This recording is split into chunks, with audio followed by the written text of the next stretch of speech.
What's up, Brooklyn Squad? I'm going to give it a little while, see if anybody comes in.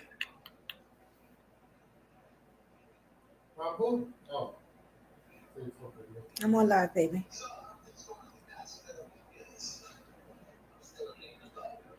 Oh, let me say. Give me 1 minute. I'll see my daughter.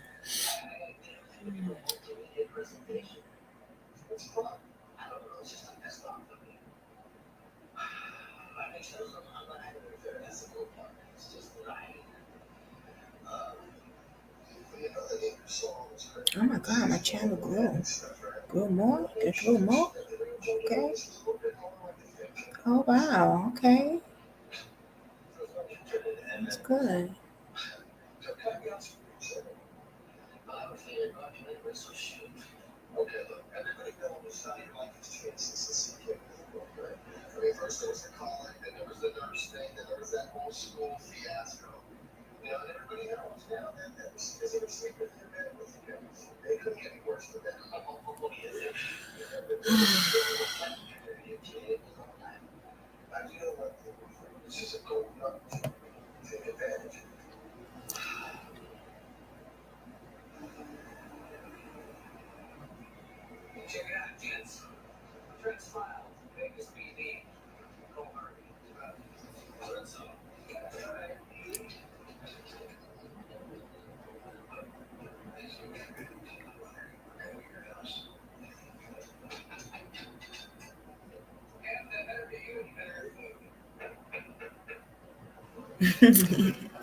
Hey, Katie. Good afternoon, my queen. Okay, moderator, I see you, boo. Let me pin that. Thank you, babe. That was so sweet of you. Let me pin that.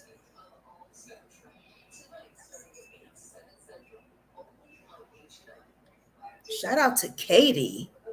That's my motto. That's right, girl.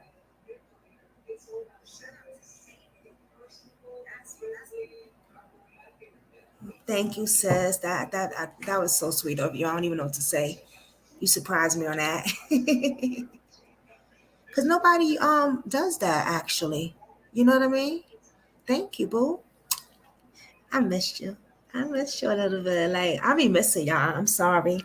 I just, the ones that I'm really vibe with, I do be missing them. Even though I come on here and they be on here, I still be missing y'all. Okay. What's up, Brooklyn Squad? We have a emergency. So y'all know I haven't been doing my crime channel like that a lot. But even though when I be doing other stuff, it's still based on crime regardless. So if you're new, welcome. I've been expecting you. If you're not new, welcome. Thank you for vibing with your girl. Please hit that subscribe button and notification bell if you would like to donate to my channel. My Cash App and PayPal is right down here under the disclaimer. So I'm going to get right into it because this is very important. We have a missing 9-year-old girl. Okay. I did not know about this. Dave came in the house and told me. And then Katie messaged me and told me. And I was like, oh my God, I didn't even see your message, Katie, until I messaged you back. Because I have been messing around on TikTok most of the day, or day, basically today and yesterday. So this hits home for me. Okay, let's just say her name. Okay, let's get straight into it. because this is up where I live at. Okay. Not exactly in my hometown, but it's not too far. Her name is Charlotte Sena. Okay. Charlotte Sena.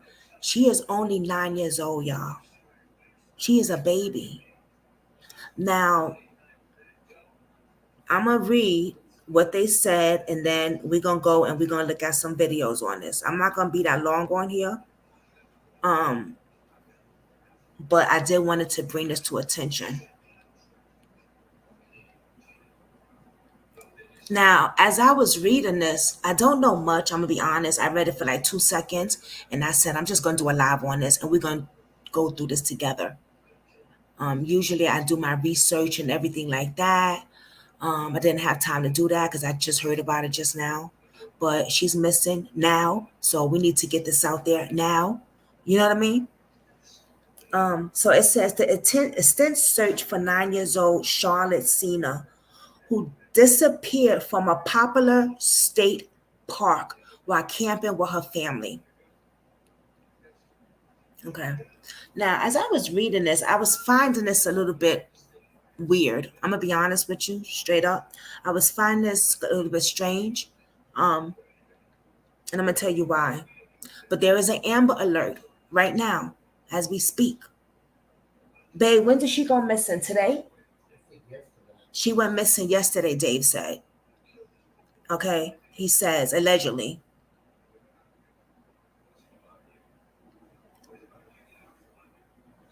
Now, she goes camping with her family, right?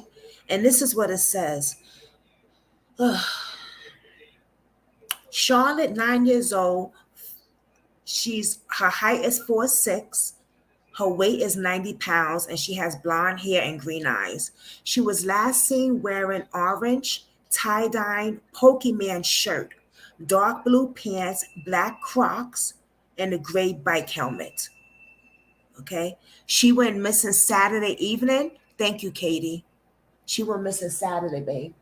Okay, so we is in Monday. So this is over the weekend. So this needs to really get out. Okay. Thank you, babe. Thank you so much, Katie. All right. She has green eyes. Oh my God, green eyes. Wow. Under 5 feet tall and just a sweet, adorable little girl. Amber Alert just came out of until Sat. Okay, hold on. Let's see what Katie say. Okay, comes out until yesterday and it failed. Not everyone was notified about her missing. So she went missing since Saturday, and the Amber Alert just came out yesterday. Okay, and today is Monday. All right. Her family is from Greenville, New York, which is roughly 12 miles from where she went missing at the campground. All right. The campground is called Moreau Lake State Park. It's very popular. It's a very popular campground on Gaines Vert, about 190 miles north from New York City. Now, I might be saying the word wrong. Yeah, I know I can't say words right, but bear with me, okay? Look it up, Google it, you'll find it. For those of you that's going to come in later on. Charlotte and her family were camping in the southeast corner of the park in a campground area known as Loop A. Charlotte's been bike riding with her friends Saturday, Saturday, when she decided to do one more loop on her own. That's when she disappeared. It all happened within 15 minutes. So she goes bike riding in the campground with her friends. It says she had friends with her. She decides to do another round by herself. Now, that's the part that kind of got me going. Okay, 14-hour time gap between her missing and the Amber Alert. Right. Exactly. Yep, 14 hours. The first 24 is very crucial and very important. They do have the FBI already involved, right? Which is good. Good. I'm so glad they got the FBI involved. You have missing black girls going missing so much recently. I forgot the town. If I'm not wrong, I want to say Georgia. Is it Georgia, Katie? And don't get me wrong, those of you that's going to come and watch this later, right? Don't get me wrong. I am so glad that the FBI is involved. But we have other missing kids, right? That is not even being brought up. No FBI, no Amber Alert, no news coverage, no nothing. No Ben Crump, no Trump, no whoever, no Biden, no Obama, no goddamn nothing. Why is that? Do you see the picture? Why? Why is that?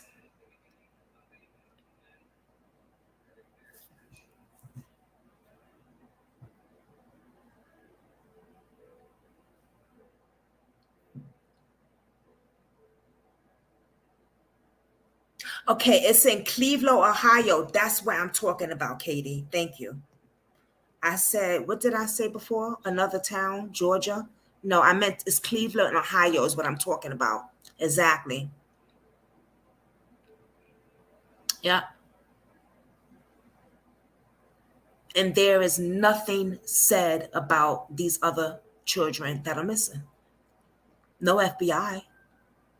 But let's get back to this young girl, because this is an Amber Alert, right? This is an Amber Alert. Listen up, y'all. For those of you that's in the back, please hit the thumbs up. The ones in the bushes, please hit the thumbs up if you want to. If you don't, thanks for watching. Um, there's an Amber Alert for this young girl. She's on the news. They are fighting to try to get her back. Cleveland, Ohio, what's going on? Ben Crump, where are you?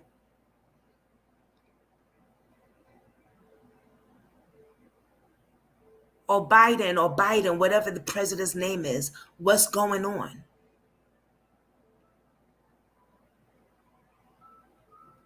Allegedly, stop trafficking these girls and let's get to the stuff, Biden. Oh, did I say that? I think I did. Let's get to the news coverage.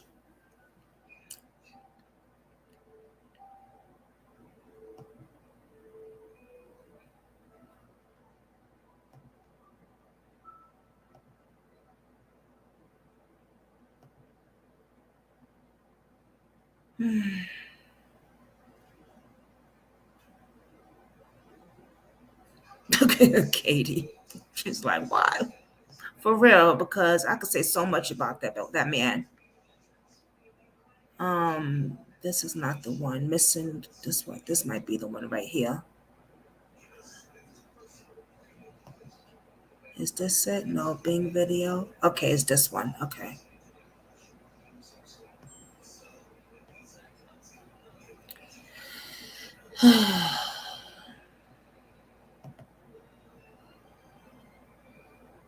I'm sorry, who went missing during a camping trip with her family upstate New Oh, York. this sounds Charlotte low. Sena is Hold her on. name. She disappeared Saturday night while riding her bicycle in Moreau Lake State Park in Saratoga County, about 35 miles north of Albany. Girl, for a 9-year-old girl, I'm sorry, who went missing during a camping trip with her family upstate New York. What the hell happened? Oh Lord, what did I do?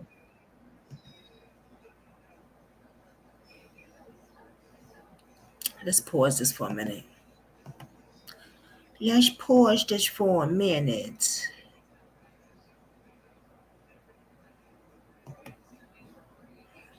What I did here. I thought I shared it. Hold on, y'all. What the hell? That's the devil trying to mess me up, y'all. You too, right, Katie? We could say some things about Biden, allegedly.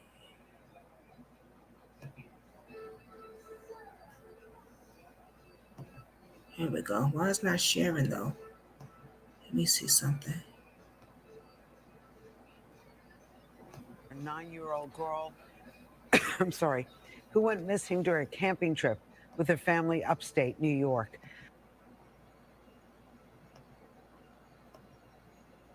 Charlotte Sena is her name. She What's disappeared wrong with Saturday this night thing? while riding her bicycle in Moreau Lake State Park in Saratoga County, about 35 miles north of Albany. Authorities say the park has been searched exhaustively. Charlotte may have been abducted. That's weird. Let me start that over.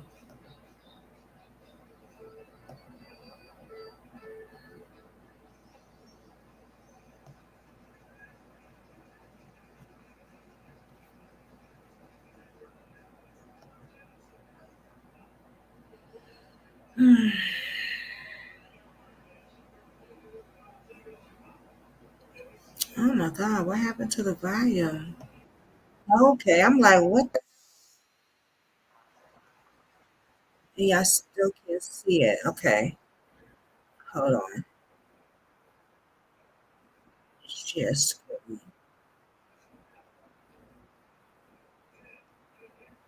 Here we go.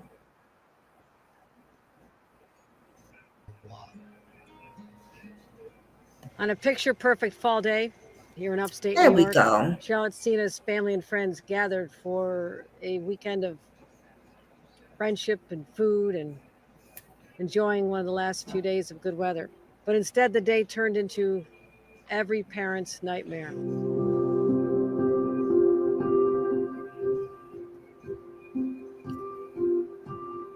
Charlotte was camping with her family here in Moreau State Park. Last evening, she went out on a bike ride. Literally 15 minutes later, she hadn't come back yet. And that's really when the nightmare begins. Her parents knew immediately something was up. We are leaving no stone, no branch, no table, no cabin unturned, untouched, unexamined in our search to find Charlotte. And if you know anything, if you've seen anything, you hear anything, please contact 911. Then that's what they got to say to us? We're gonna have to find another one for her. Katie, we're gonna have to find another one for her. Hold on. I'm not happy with that.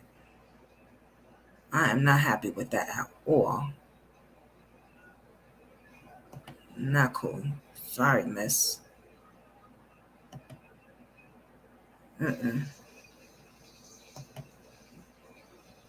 Let's see.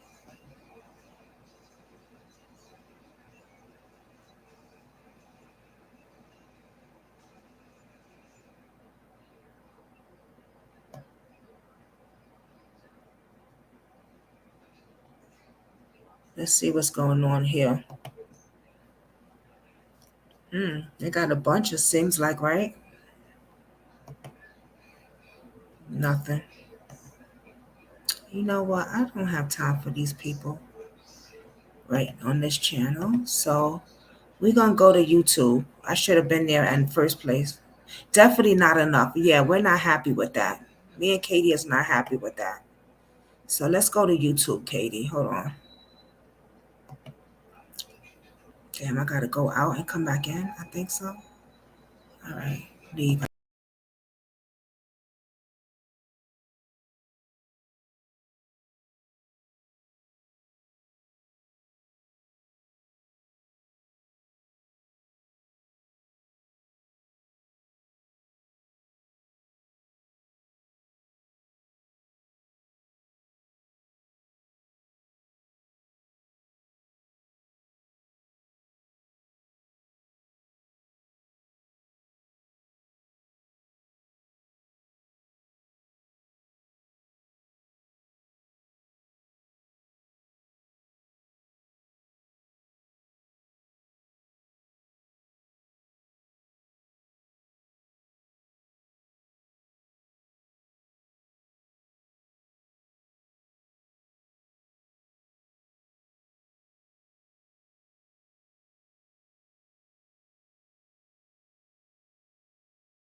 loaded into the WFLA Now Zoom room. So stand by. We are, of course, waiting for our guests to just kind of get situated. We'll begin the live stream here momentarily. Stand by. Okay, they're live right now, Katie.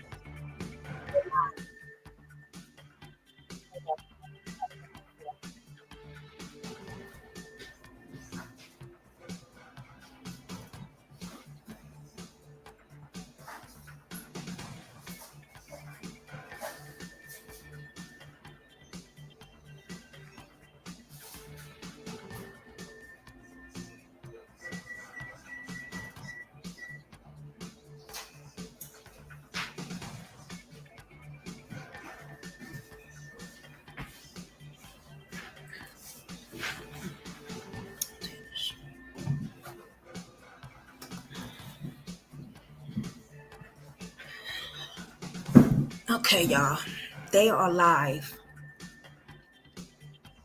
Oh, let me put my description on. Hold on, y'all. I don't know where it went, but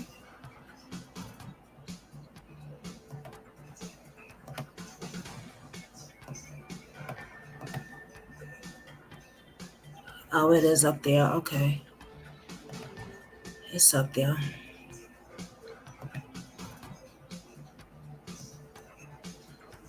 Okay,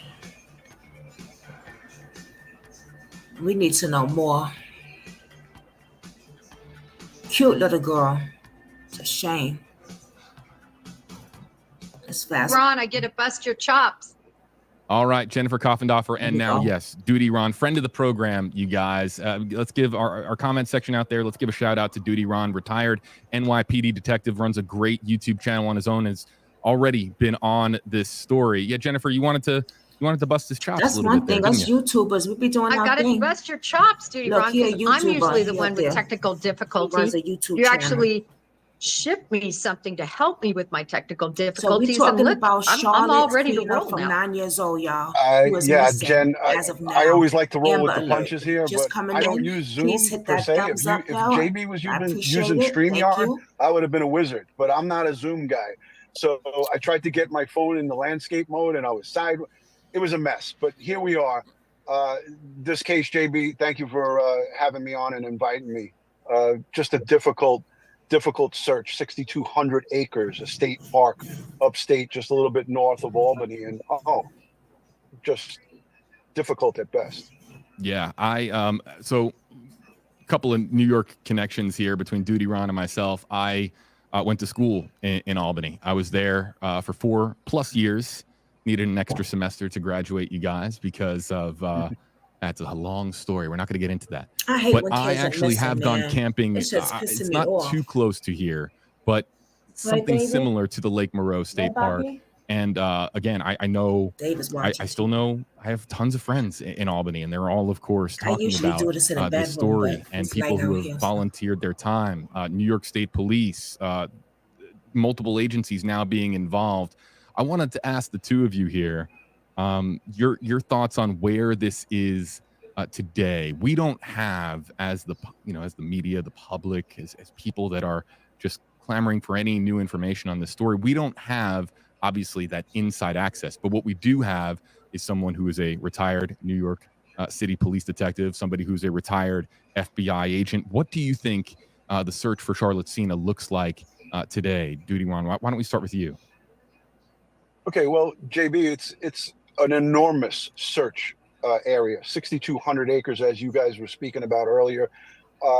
It's a tremendous amount of space to cover.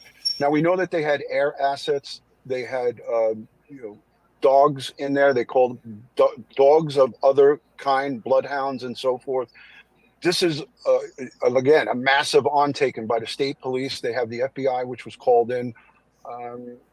They're going to leave no stone unturned. But according to my information, that this park was packed with people. There was no extra campsites. That Loop A, each one of those campsites were occupied because it was a great weekend. So people are trying to get in their last digs before the summer turns into the winter. So this place was. Okay, so right there. Yes, that's a lot of area for sure. Yes, yes, yes, Katie. Oh my God. Wow, they say that's a popular park. It's a very popular park. So they're saying that the place was packed. Now, to me, that's a good thing and that's a bad thing. The simple fact, what I'm thinking allegedly is the place was packed, so somebody had to see something, right? That's on the good part, hopefully, God.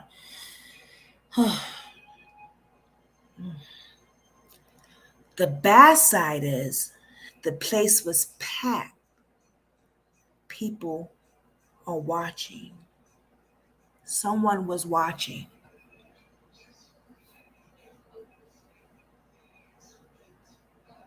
And that's something Dave has said when he told me about this case today. He said, babe, someone had to be watching her. Let's continue.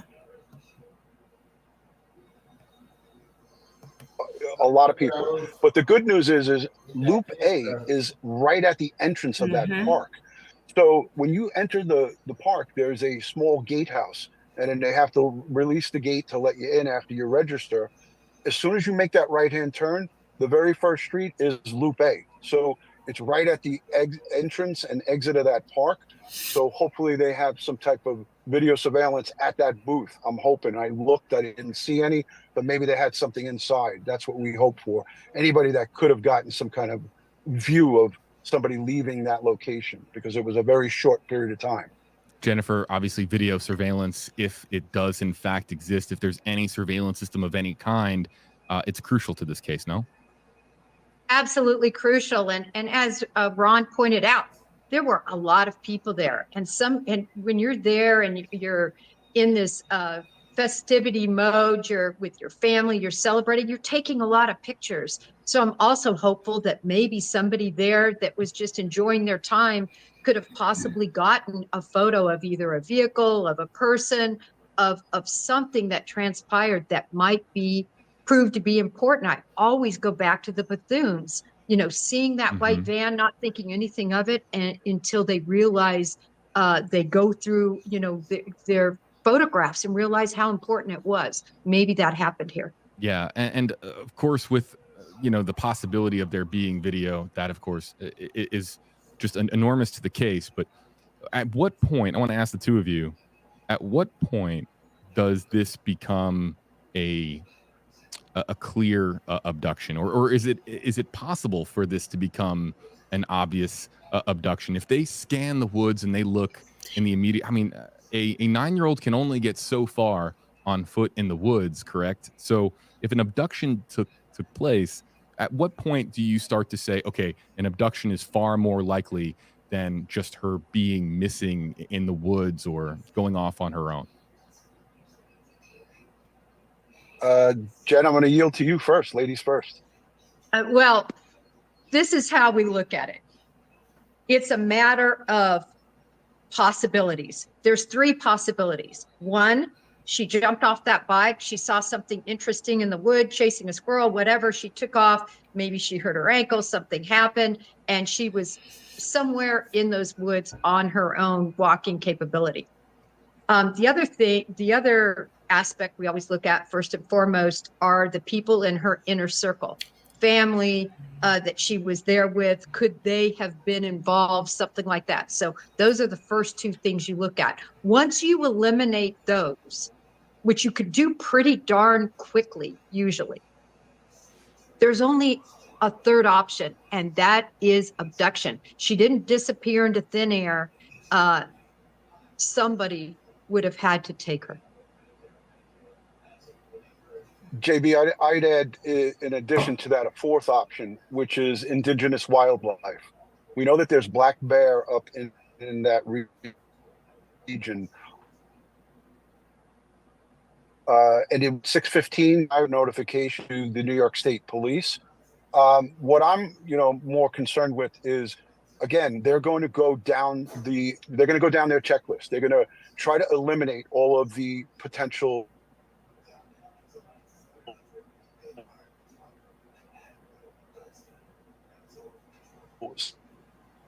scenarios.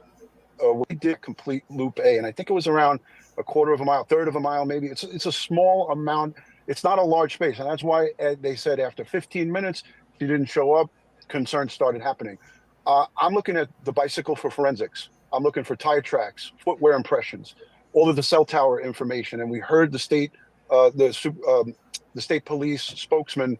He talked about electronics. So I would imagine they were doing geofencing and all the different forensic data that's available with the FBI helping along with that.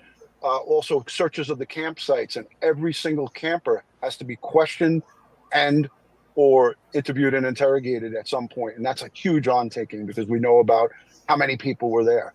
But definitely, that indigenous wildlife, that's a possibility, but there would be clear indicators there. And that's the reason why they have, in their press conference yesterday, made that bold statement of an abduction. You don't hear that often. You don't hear them go to that within that 24-hour period. But we know that 24 to 48 hours is a crucial time for the successful recovery of anyone who's gone missing or has been abducted.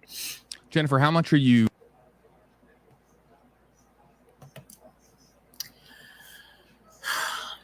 Such a cute little kid, man. Okay. We have 8 people in here. Thank you guys for joining. I don't know who's in here because you guys are in the bushes, but I really would appreciate it if you hit the thumbs up. Thank you. We got 9 people now. And 3 thumbs up. Please hit the thumbs up. I don't ask for much, guys.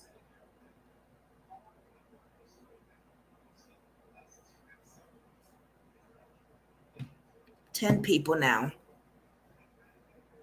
When you come in, guys, I would appreciate it if you give me the same respect that I give you guys. And please hit the thumbs up.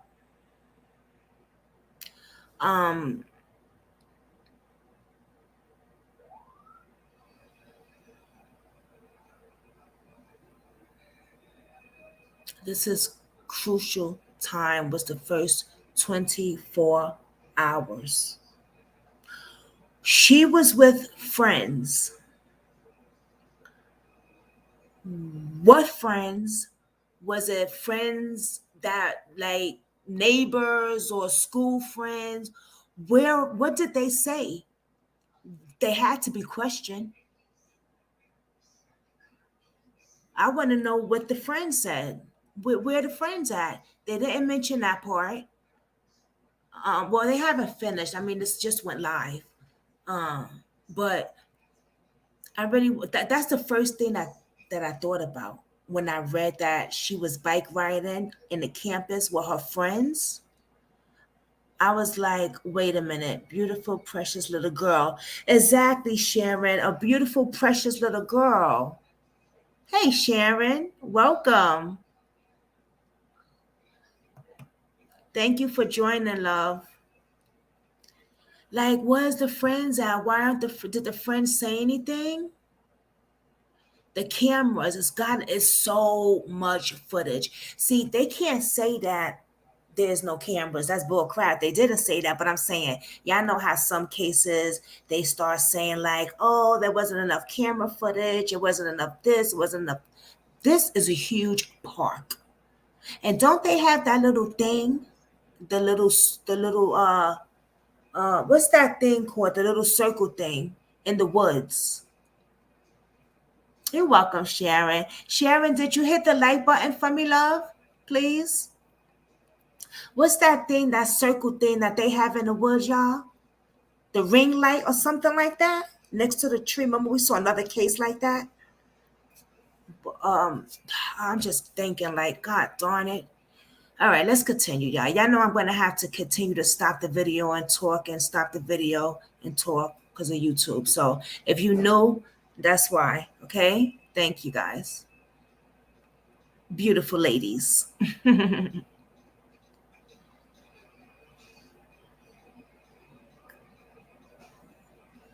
Thank you, Sharon. Yeah, and it's a lock gate campground. Oh, I missed that one. Okay, we're gonna talk about that too, but let's continue.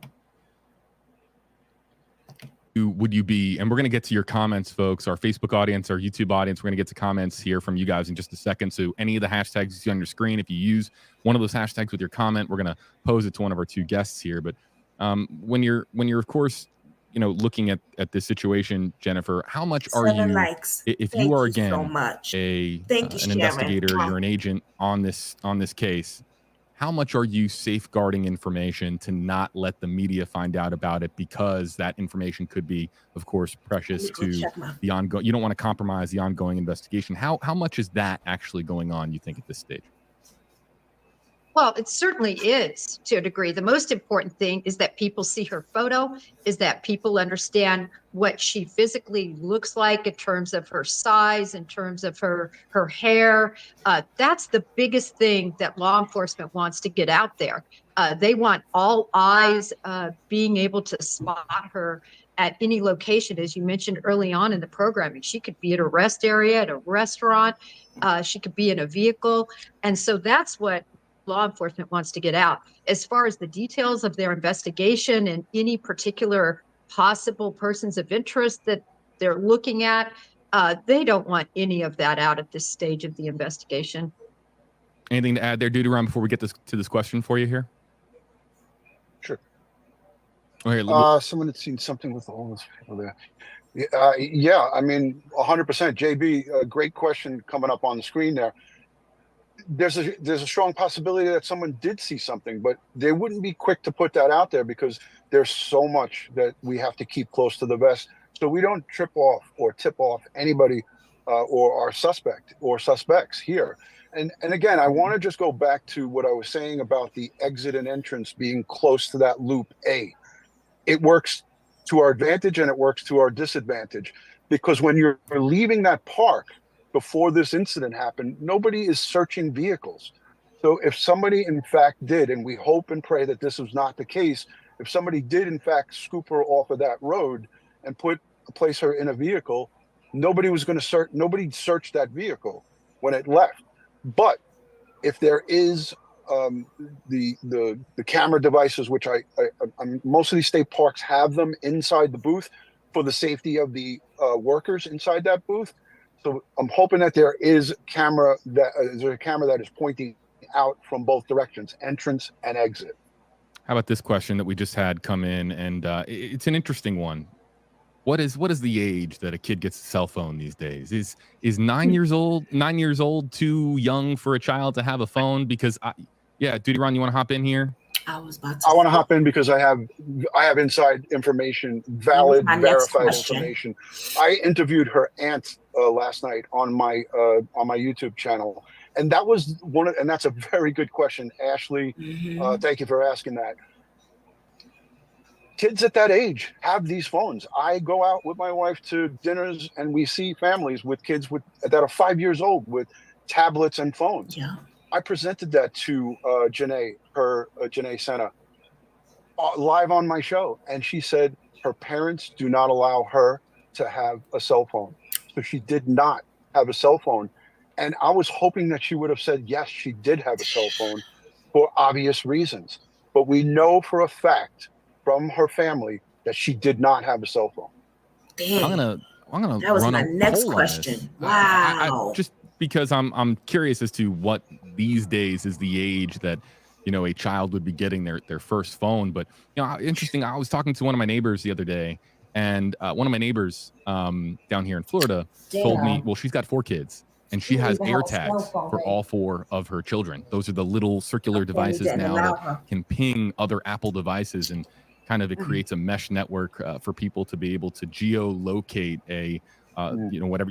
People usually put them on key rings or in their wallet, but some people are putting them with their children just so that they have some peace of mind with that. We've heard nothing that any type of tracking device was on Charlotte. But of course, parenting these days, that's not really something that's that far-fetched of a concept, to be able to track where your child is. But this is something as simple, Jennifer, as a child going on a bike ride around a relatively small loop at a campsite in upstate New York. But this is to Duty Ron's point from earlier, this is, I mean, for the aunt who joined his live stream, this is just the entire family. This is their biggest nightmare come to life. It's everyone's biggest nightmare. My question is, I had read, and maybe Ron knows this answer, that she had a helmet on. And I have not seen any information about a helmet being found. Ron, did you happen to ask the aunt that question last night? Yeah, Jen, I did, because I too was curious about whether she was riding with a bike with a helmet on. It's required in New York State parks to have helmets on, and they do monitor that. So if parents send their kids out there and they're not wearing a helmet, they're subject to fines. So I asked Janae that same question, and she said yes, she had a helmet, but they did not recover it. How big of a clue is that to you, Jennifer? That's a big clue to me, because the helmet was probably with her when she went missing. And so that makes me more concerned. I wish they would have found it almost somewhere in there, because she could have taken it off, but that just tells me something was done more quickly. Yeah. So the helmet, it seems to be, is a key item that is missing from the scene. This doesn't seem to be like a girl who would take off her helmet because she's by herself riding her bicycle. This is a girl who was named to student council, if I remember correctly, from Kathy Hochul's press conference, considered to be a very well-behaved young girl as far as talking about Charlotte Sena here. Let's go back to the comment section, folks. You can use any of the hashtags on your screen. Did they say her, because I'm cooking at the same time, guys, I'm sorry. Did they say her helmet is missing, right? I believe they said that, Sharon and Katie.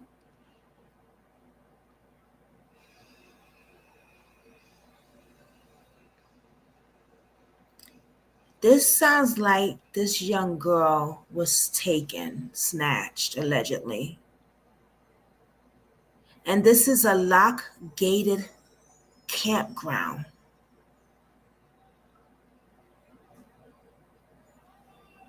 You're cooking too, Katie? Okay. So this was a lock, allegedly baited. Right. Someone was watching a big popular park.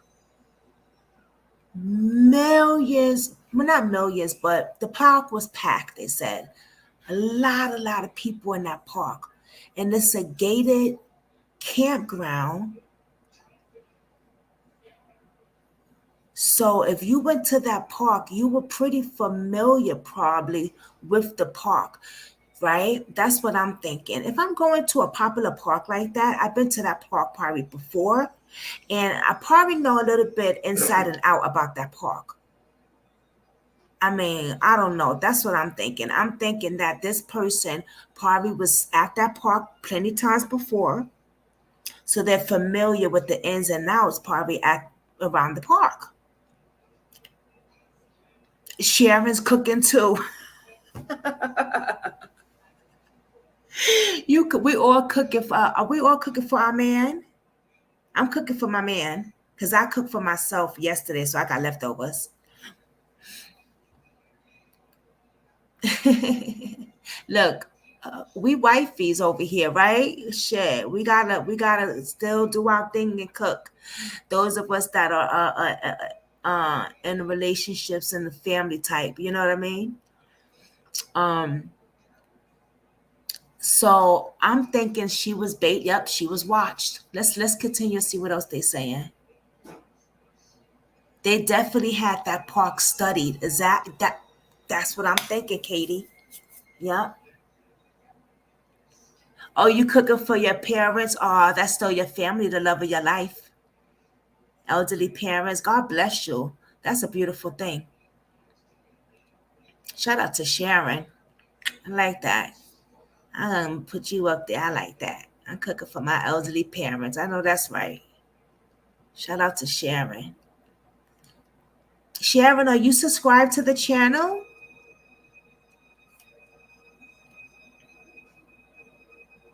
If not, take a chance to subscribe or think about it, take a look at my playlist and everything. And I also have another channel called Brooklyn Squad. Come get this smoke. I'm gonna put the link down below. But let's take a look. Continue taking a look at this. This is really sad. You're welcome, Sharon. Let me point out to Duty Ron and Jennifer, if you guys have to hop off the live stream at any point, you interrupt me and you just say, "Hey, JB, I got to get going." I know you guys have a lot to do in your own respective worlds. I want to just point out here from Kathy on Facebook Live, I do have an AirTag for my son. AirTags are becoming, and there are other comparable devices. I think the other one, the square one, is called Tile.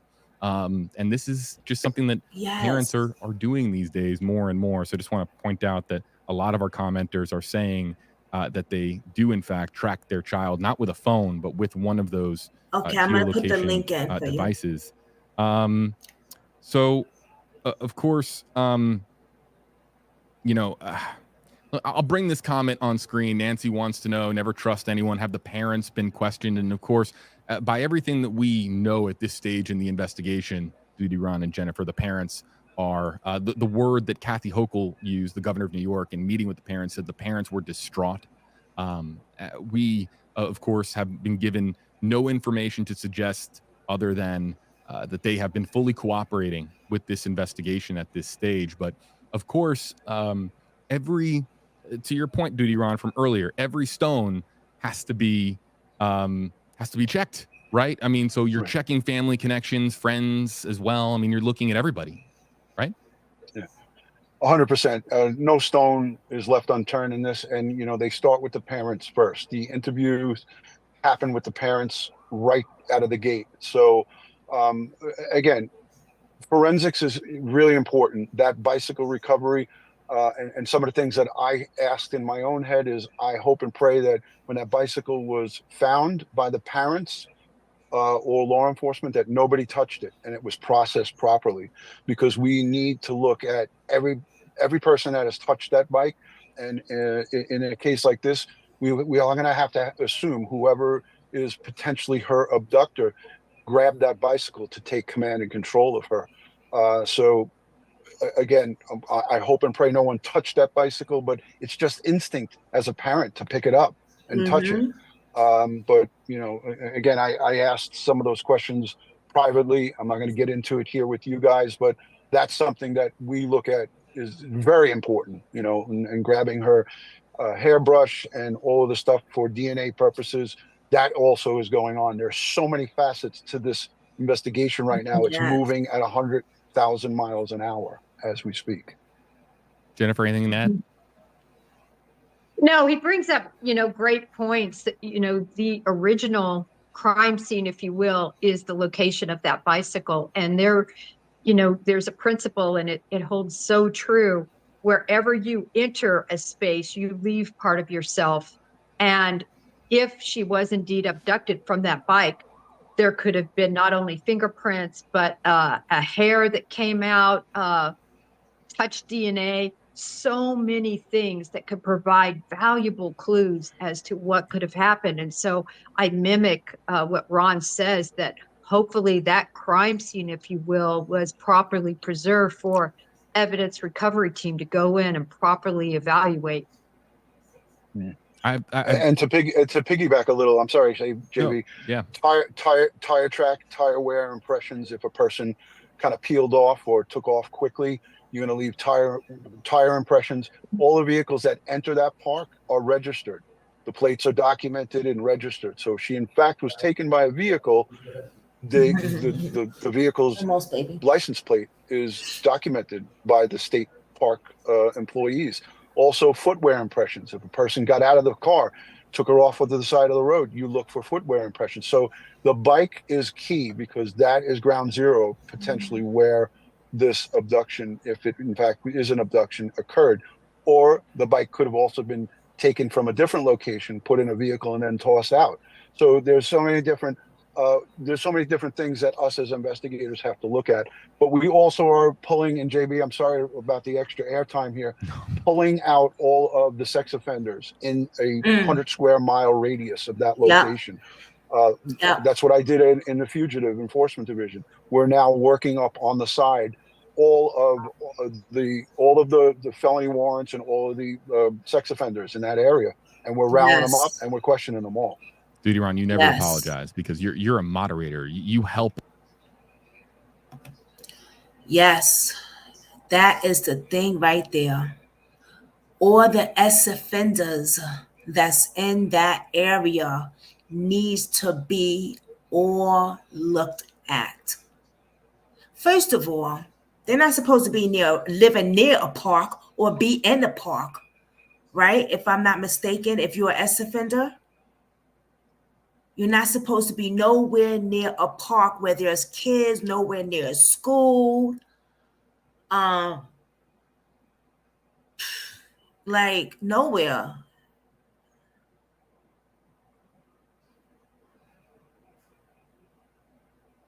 And the parents caught 15 minutes of no return. Okay. So they didn't, they didn't wait.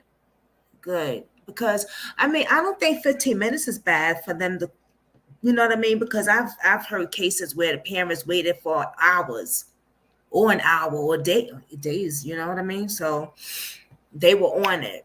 Okay. But I want to know what the parents have to say. We're going to look at his interview. Not today. Maybe tomorrow we'll do a part 2 and look on his interview and see what he did, because this YouTuber investigating guy, he interviewed the parents on his YouTube channel. I'm very curious of what they said. I would like to know. It definitely hit home. Yeah, very sad. Let's continue. Us in our comment section as far as our live streams. You are a friend of the program, so never feel the need to say I'm sorry. I really do appreciate you bringing up the part about keeping record on license plates and that, of course, being something that could be used by law enforcement. But I'm going to go ask show you guys him love both on about his this. YouTube channel And also. again, both of your different law enforcement backgrounds here help with this question. Eddie T on YouTube Live. This one caught my attention. Again, if you use hashtag KJB, it just animates on my screen here. I can see it. And he says, did they search cell service in the area? Let me ask you both this question. It's a relatively remote area. It's not like downtown Albany, where, of course, you have tens of thousands of cellular devices. It's a campsite 35 miles north of Albany. So is it possible for investigators to get an idea as to which cellular devices were pinging cell towers at the time of her disappearance in that 6 to 7 o'clock hour? Are they able to obtain that from, let's say, Verizon, from AT&T? Are they able to find out, this John Doe, this person actually drove down Old Saratoga Road and was near Loop A around the time of the disappearance? Is that something that they can quickly gain access to? Well, a big part of that is going to depend on Wi-Fi. It's a double-edged sword. Obviously, when you're in an urban area, it's much easier to track all these cellular devices and electronic devices, but there's so many more of them. So the good news is there would have been much fewer than if this potential abduction took place in downtown New York City. But the bad news is the coverage and the Wi-Fi service and the ability to actually determine ping. So it's going to be interesting to see how limiting that is. Dude, you want anything to add there? JB, absolutely. Because, of course, my detective skills went into high gear last night. AT&T, Verizon, and T-Mobile all have cell towers within a 25-mile range of that location. So cell service is active in that location. And that's going to help. That's going to aid in the investigation. It's not a blackout area where you'd see in the middle of Colorado or in some of the places we covered cases in Nevada and Utah in the middle of the desert. There is coverage up there, and that was one of the first things that I checked. Very interesting. That, of course, is a big part of the story. I want to point out this quote. I still haven't heard anything about the friends. NBC News spoke to the same aunt that you did, Duty Ron, that being Jean Sena, who said this quote: "She disappeared almost into thin air. I mean, it was minutes between when she was last seen and when she wasn't there anymore. If an abduction did take place, I mean, we're talking about, again, according to the family, minutes between when they last saw her and when she was gone. So people say vanished out of thin air. Yeah, this is a situation where we have a 9-year-old who vanished out of thin air. And of course, one of the things that has been pointed out extensively by people online, in addition to authorities, Lynn, one of our great moderators here, saying #KJB, did they bring a canine to follow her scent? We do know that bloodhounds have of course been involved. We found that out at the press conference yesterday. How big of a resource, Jennifer, we'll start with you. Canines, the bloodhounds there, that's obviously something that is, a powerful tool for investigators, right? They're an extremely powerful tool, but they probably, unfortunately, won't speak on the other children. They probably won't. Oh, okay. Katie says they probably, unfortunately, won't speak on the other children, much due to them being young. Yeah, but I was wondering, like, I don't know, but they don't have to say their name. You know what I'm saying? They could just say they're friends. Or I don't know. I just want a little bit more about what's going on with the friends. How many friends were there?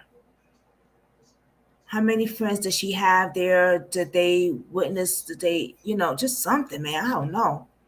I guess we're gonna have to check out the guy's interview, but maybe the parents would say more. You know what I mean? Yeah, because they're so young. Yeah. But they said something about her bike before. And about their okay, so now they're going to be talking about the dogs, and that's another thing I'm wondering, because didn't the K9 dogs come in or something like that? I mean, they already got the FBI involved.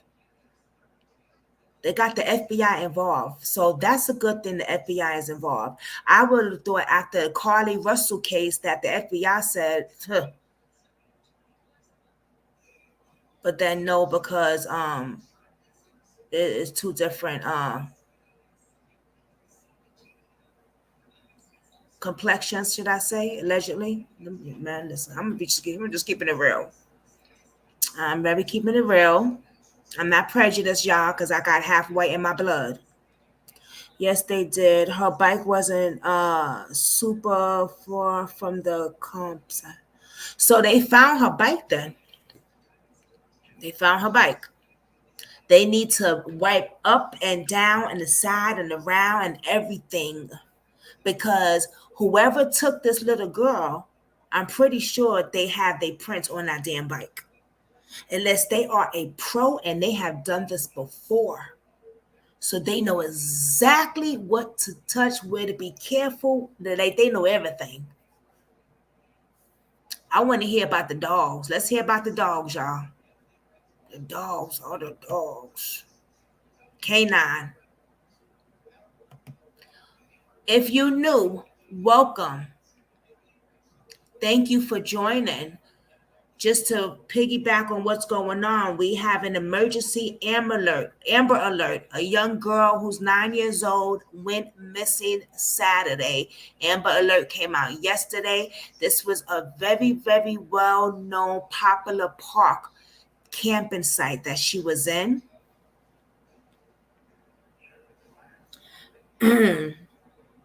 And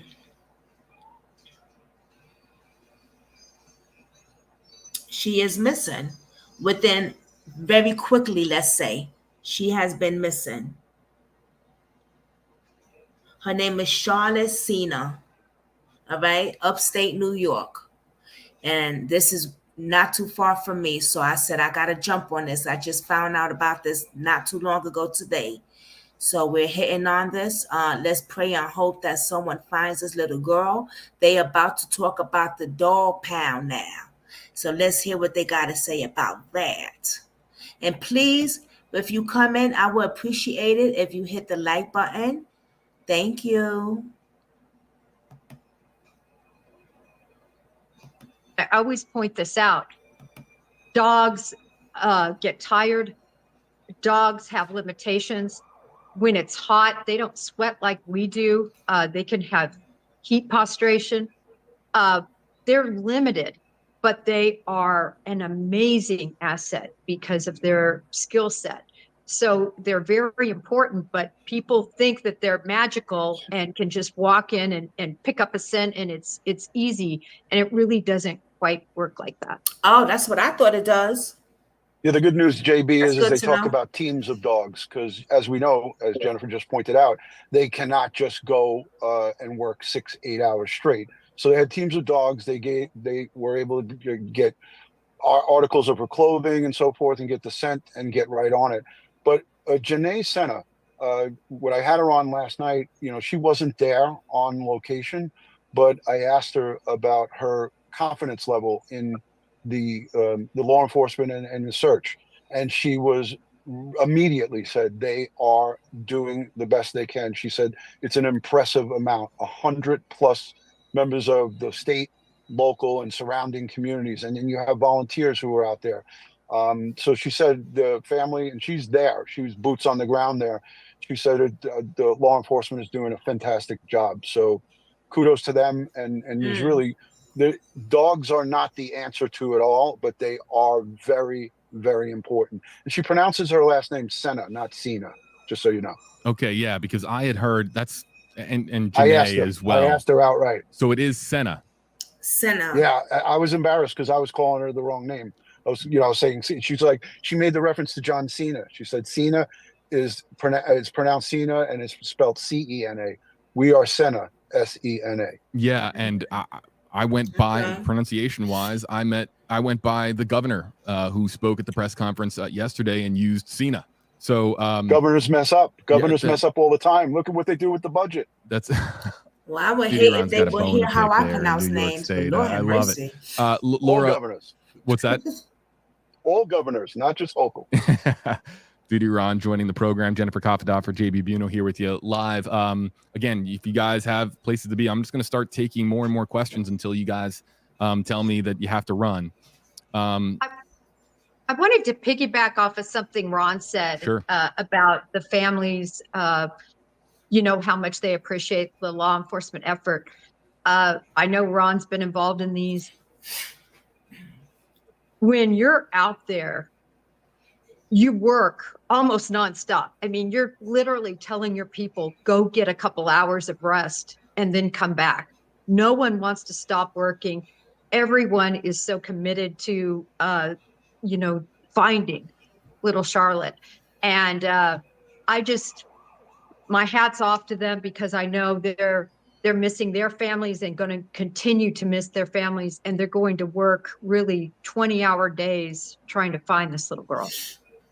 Yeah, we know that. And also, too, the volunteers. I keep, obviously with where I am in my life, I'm thinking about it if you were a parent and how you would probably just want to be out in the woods screaming Charlotte's name until your vocal cords gave out. You wouldn't want to ever rest. But I'm sure that police trying to do their very best to keep the family as safe and as protected and as able to assist as possible.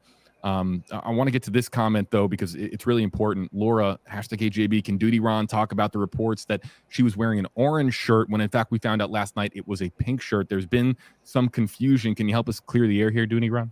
Oh. Yeah, absolutely. Great question. Thank you, Laura, for that. Laura Thompson. When I had Janae Sena on the show with me last night, I asked her that question as well because I had the Amber Alert and now it's updated. They had the shirt color wrong and they also had her height wrong, which is all now updated in the Amber Alert. The shirt is the tie-dye pink. that you see here, that you had your producers had up on the screen and Okay. scrolling through. And this is coming from her family. I wanted to also add to, you know, a lot of people ask, well, how could we help? How could we help? Volunteers are actually being turned away because there's so many people coming with supplies and food and wanting to help. I think right now at the command center, they have it, they're maxed out with people, but I think, and I feel strongly about this, according to my conversations with Janae, if at any time they do need extra people, like extra boots on the ground or people to cover areas of interest, they'll ask for it. But I want to also say that EquiSearch Midwest, JB, you were involved in this fundraiser that I did for them in 2021. Nicole. So wait a minute. They can turn. They are right with turning people away that wants to help. I'm not happy. I don't like that, and that's just my opinion. Everybody got their own opinion, obviously, on this one, on the internet, in the YouTube game world. You know what I'm saying? But I will feel that the more the merrier kind of thing. You know what I'm saying? Like the more people need to be out there helping, boots on the ground. You feel what I'm saying? I don't know if I like them just be like, well, you know what, we got enough people right now, so go ahead, just we good. There is a 9 years old girl missing. Right. Exactly, Katie. I mean, am I bugging? Or that's just crazy. The more help, the better, and hopefully quicker to find her. Right. Look at little Coley. And I want to talk about his case too. I know, shout out to yeah, I'm just messing up people's names today, y'all. Child, please. Shout out to Kathy B because she has been asking me to work on little Cody's case for a minute and I haven't.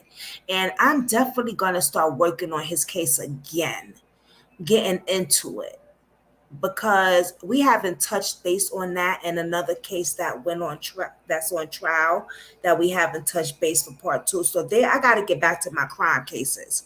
Okay. You know, I was doing my celebrity thing on the other side and my other stuff. But you know, crime is my passion. But to get back to it, I'm saying about little Cody case about that case because they had stopped people, the police had stopped people from helping to search for that little boy.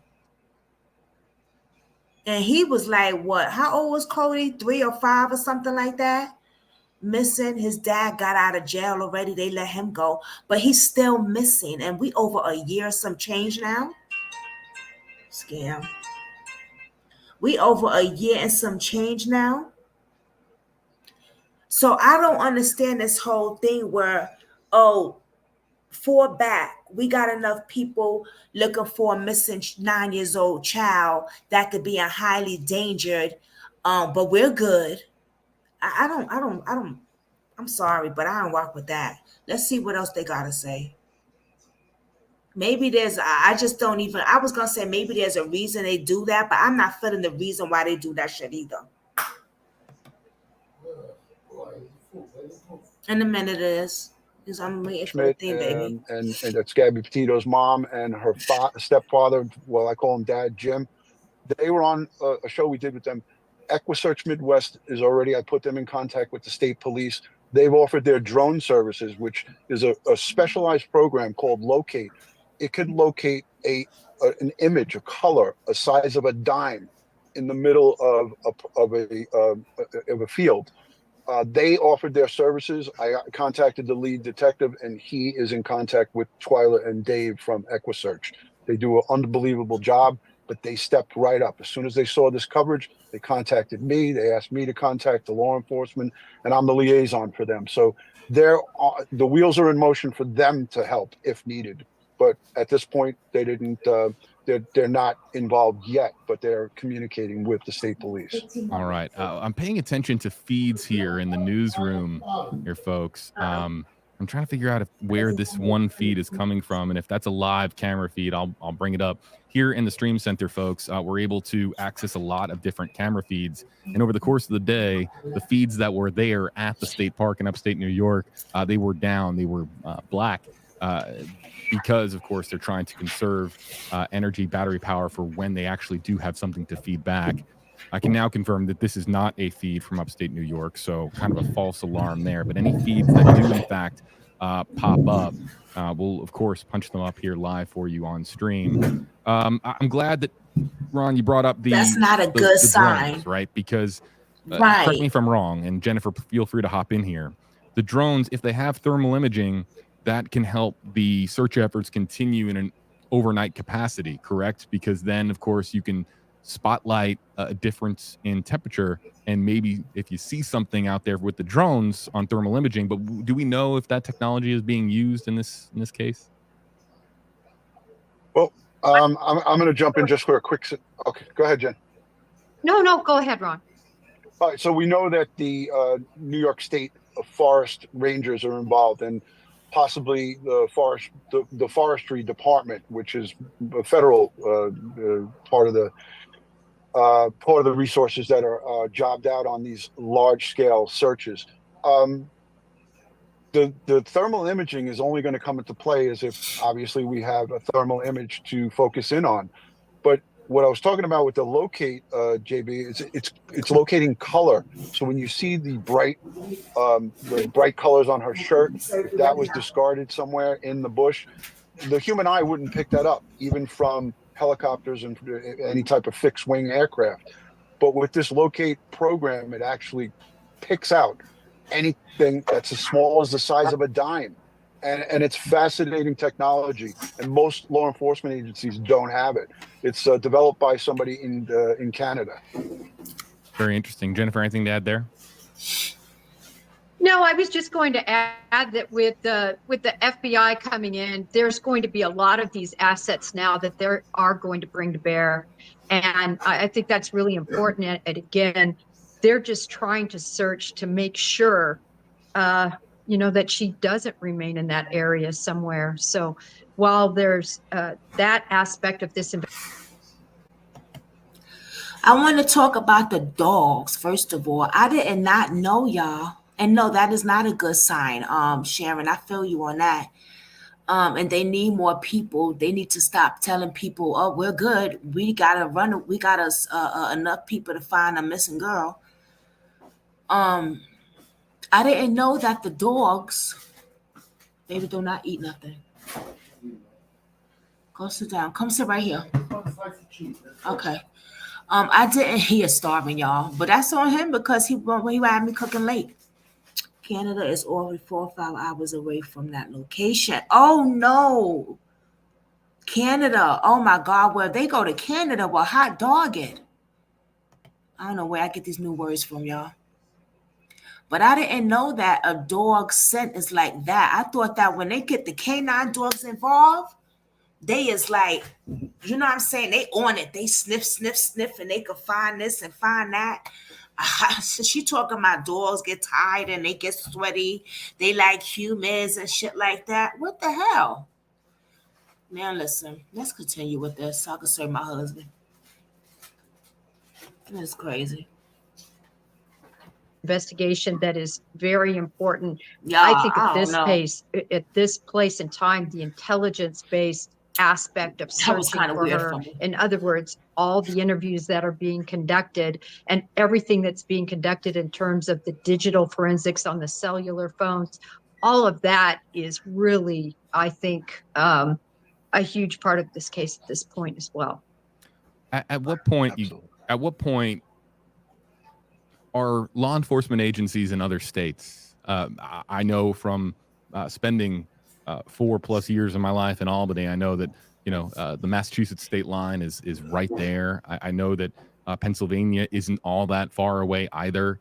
At what point are law enforcement agencies in other states being contacted in regards to a potential abduction? Again, we have nothing to say that it is an abduction. They're saying it's a possible abduction, but at what point does it become larger in scale regionally with other law enforcement agencies, Jennifer? I don't think that's going to happen for a few more days unless they have information, of course, that somebody has moved in those directions. Right now, they've got state police. They have all the sheriff's offices. They've got the bureau in.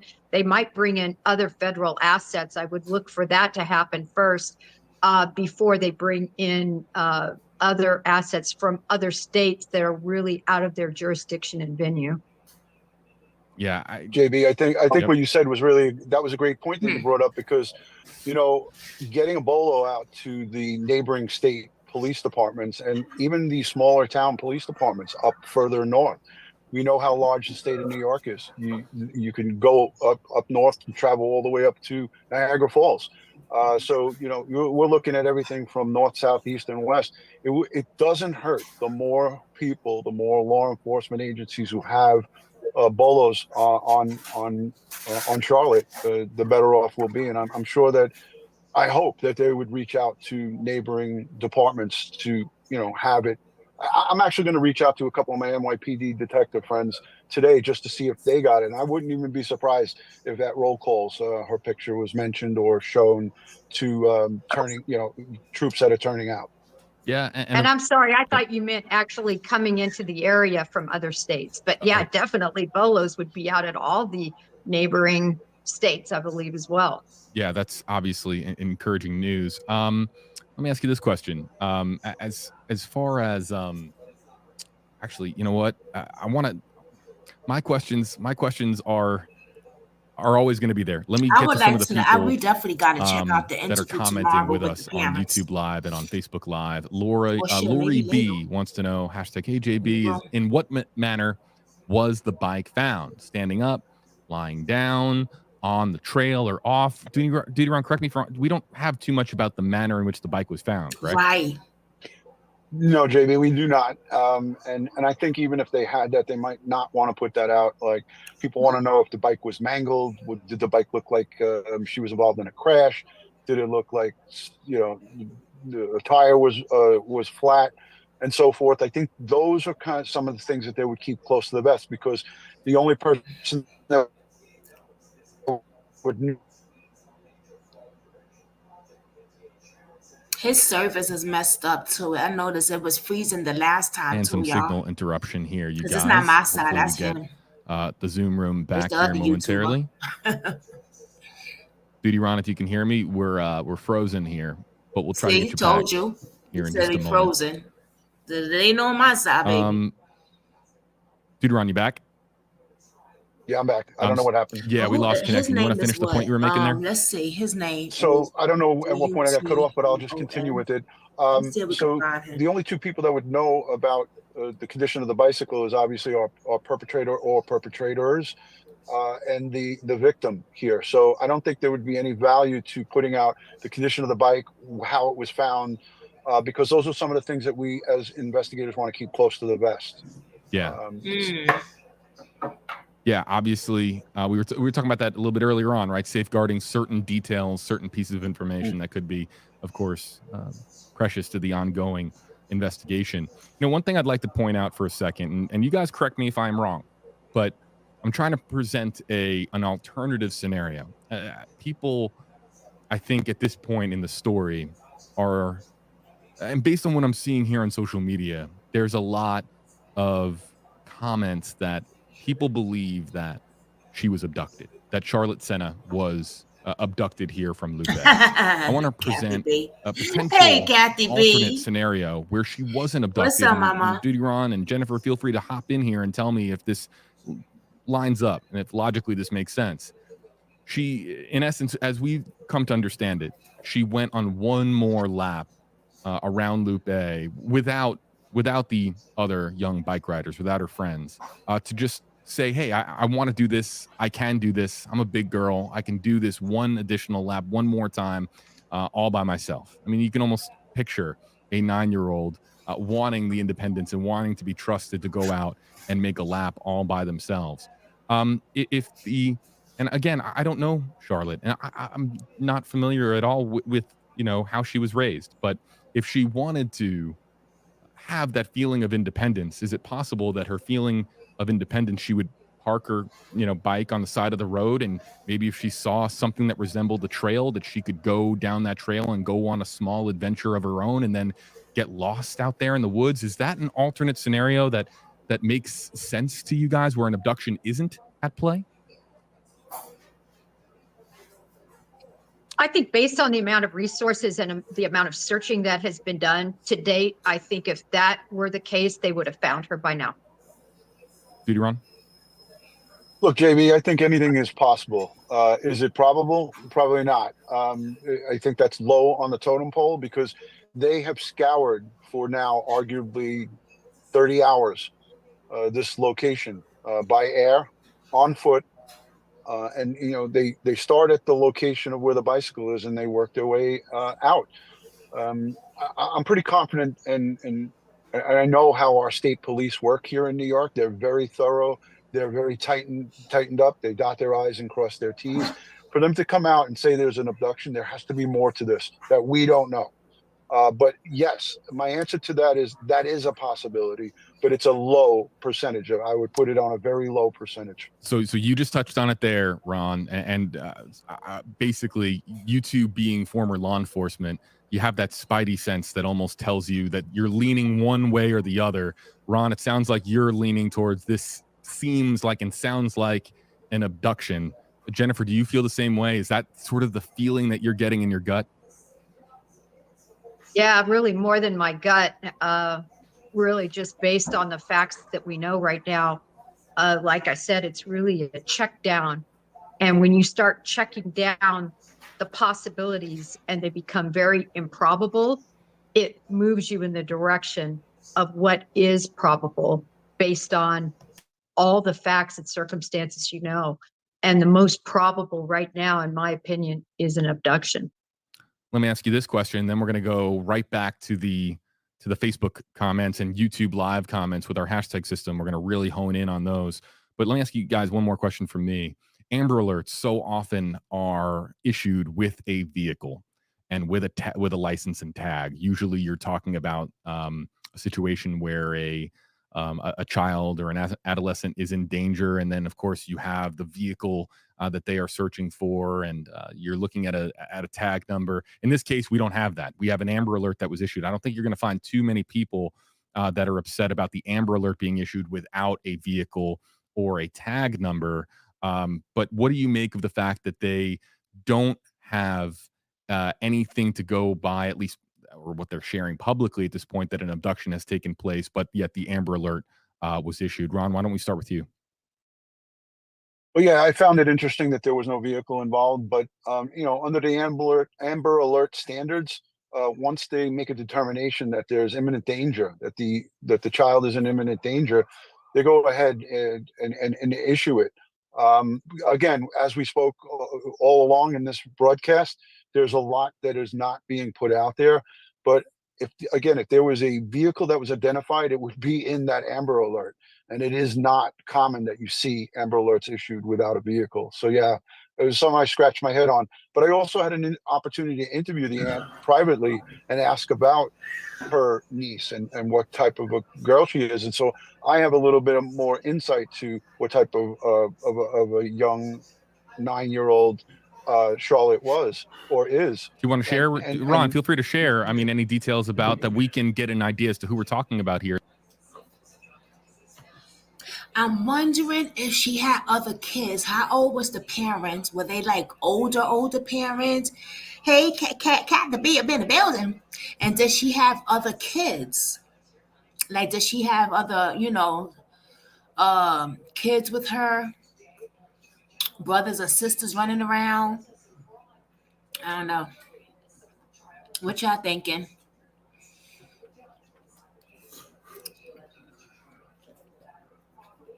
I really hope that this little girl is found, man. I really, really hope she's found. And I do want to know the condition of the bike, but they don't want to say it, though. That's why I want to take a look at his channel. Oh, boy. You're the 9-year-old in question. Absolutely. A very smart, witty young girl. Someone who wouldn't just take take it upon herself to wander off of that beaten path, bike path. It's, again, they live 15 minutes from this location. They are local to this park, to this state park, and it's not their first go around at this park. So, for her to just say, I'm just gonna either run off or even the runaway aspect. It's just not in the wheelhouse of this girl. Very smart, very family oriented, and enough to is where the parents felt comfortable with letting her go out on a bike run with a bunch of her friends from the camp, who they called cousins. That's how tight Right. they were with them. Yeah. And Jennifer, if you're talking about, a campsite where people, I'm sure, come from far and wide to go to Moreau Lake State Park. But this is a family that lives, as Ron noted, just 15 minutes away. As a former federal investigator, what does that tell you? Well, it tells me that they're very familiar with that area. I don't know. Ron might know because he interviewed the aunt. If this was a common family place that they went to and they visited, she would be so familiar. And I think that's probably a big reason why the family didn't think anything of it. Out riding around in this small loop bay, this third of a mile. I've seen a lot of comments on social media that I think are completely uncalled for. Because this, I think they believed, was a very safe environment, like we all do. We think things are safe until they're not. JB, I'm gonna be the first one to bail out on you. I got a meeting at 4:15, so I'm stretching it here, so I got to run. Yeah, where are you joining us from, Duty Ron? It looks like you're in the DMV parking lot. Where are you? So I'm in my employee parking lot. I'm the director of security at Amazon. So we all know where Amazon is. So it's a large Amazon affiliate. So I'm in the employee parking lot in my vehicle because it's too noisy inside the warehouse. Last time I did an interview with you, you were listening to high-lows and beeping noise. I didn't want to subject you or your audience to that. So I ran out to my vehicle. You're a stand-up guy. Duty Ron, if you guys haven't found his channel, and if you want to see, of course, the interview that he did with Janae Sena, again, that's the correct pronunciation of the name, the aunt of little Charlotte Sena, you can find it, of course, on his channel. Hey, Duty Ron, thanks a lot, man, for taking time out of your day. Appreciate it. Hey, Ron, JB, thank you, Jen. One of my little, what I always like to say when I'm done speaking about these cases, on behalf of the whole online community, and JB, you're included in that. You're a live streamer. We want to send strength, prayers, and positive vibes to the family, to the Sena family. Thank you for having me on. Yeah, Duty Ron, thanks a lot, and I'm sure you and I we'll circle up afterwards via text, man. All the best to you. Yes, thank you. Take care, Jen. Bye, Ron. All right, back here with you in the stream center. Jennifer, yeah, you want to hop in here? JB, just one thing about the Amber Alerts, and ever since really the Michael Vaughn case and far before. Okay, what y'all saying? I think there are 2 other children in the family. Oh, there is? Okay. Hey, Kenya. Oh, I can't pronounce your name right, but hey. Kenya 2013. I'll just call you Kay. Is that okay? Welcome to Brooklyn Squad. Thank you for joining me. Please don't forget to hit that like button. I truly do appreciate it. We are talking about a young 9-year-old Kenya that went missing as of Saturday in a big popular park. It's an Amber Alert. She was riding her bike with friends, decided to take one more lap around that park by herself. And in the thinks of her eye, she went missing. So that's what we're doing right now. We're just looking over the footage that they're talking about because they're live as we're live right now.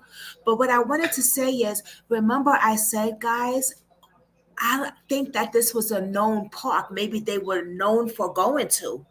So this was a popular park and they only live 15 minutes away. Somebody was watching. I tell you, I truly believe this in my heart. I think there are 2 other churches. I read that part, right? Shannon said that. Yeah, thank you, Shannon, baby girl. somebody had to be, they were known at that park, but I mean, that was a regular scene for them to go to. They said it. They were known there. It was a regular scene for them to go to. So allegedly, what about if somebody was just watching, you know? I just seen her, I think like an hour ago, she said she was, huh?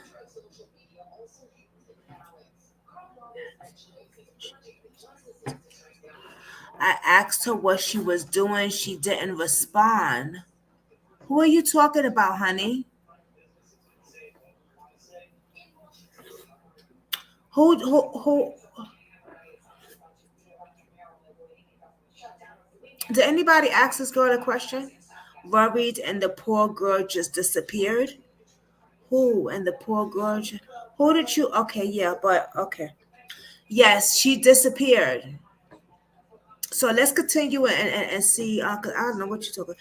Me too. It makes me wonder if there was something that made her want to take that extra lap around. Right. Oh man, what did I do, y'all?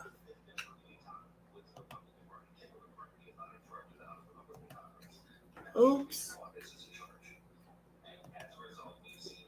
Okay, I'm sorry. Oh, I didn't even know it could go that far, that big. Right. Maybe she saw something and said, "Oh, I know, I see." Maybe she saw a friend, or maybe someone called her and she knew the adult. So she said, "Oh, hey, these kids these days," and then she don't have a cell phone. Her parents don't believe in her having a cell phone. Well, if you're not gonna have a cell phone for your kids, which I understand, and I'm not with that either, because I think it's important and I think it's not important because of the internet. So there's two sides to that thing. But always have something on your kids. Like when I was doing the Amazon thing, the job with the Amazon thing, right? Remember I was trying to do it over the internet? I had these little buttons that would come on kids' clothes in the case they were missing or something like that.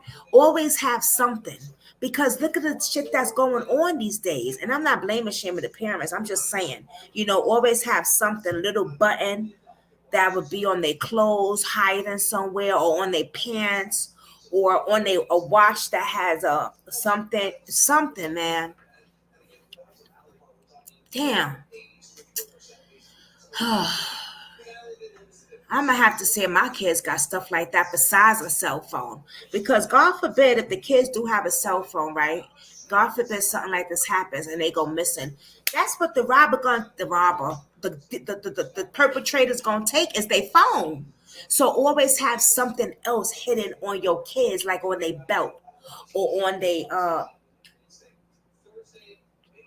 pajama underwears or something, because man, these day and ages, man, damn, absolutely right, Katie. Shit. All right, let's see what else they're saying. For that, with cases, how it works behind the scenes. And I can't speak for the parameters that are put on a lot of state and local officials. But typically these Amber Alerts, they're very nebulous in a sense, because they're subject to interpretation. Take a look at Tennessee, what they did with the Summer Wells case. There was no particular information about a vehicle, particular information about an abduction, nothing. And they put an Amber Alert on that case very quickly. Then look at Michael Vaughn. Michael Vaughn, who was abducted, at least according to current police investigation that we know about, that's been made public. And yet there was no Amber Alert put on in that case. And it really just came down to one state official making that decision. And what I go back to is the Amber Hegeman case. The whole reason we have these was because this young girl was snatched from her bike, was taken, viciously murdered, and discarded. And the whole idea was, listen, we want to let everybody know on high blast as soon as possible when somebody goes missing, especially a young child. We're not talking about, a teenager that has a car, that has a phone, that, is able to communicate and possibly was leaving on their own volition. In these types of circumstances, to me, these Amber Alerts, we need to err on the side of the child as opposed to bureaucracy. Yeah, Amber Alerts have become controversial over the years. I believe, friend of the program, Marky Martin with News Nation, I think that she did a piece about just exactly what happens and what goes into an Amber Alert being issued. And look, there are times when, of course, it has been extremely important to issue an Amber Alert, and then other times where people who have clamored for an Amber Alert to be issued, it's never issued or issued late. So, of course, the criteria that has to be met, but as Jennifer is noting as well, that can get a little bit nebulous. It's, of course, something that we monitor a lot because we pay close attention to missing persons cases. But the Amber Alert helps, but also to just sharing things out on social media and doing everything that you can as well.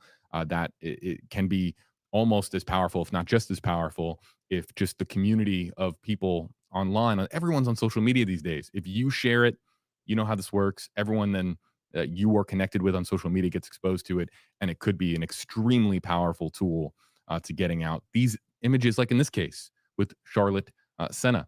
Jennifer Koffendorfer doing a little bit of OT with us here on WFLA Now. Thanks a lot for joining us, Jennifer. What's your schedule look like, and how much longer do you have with us?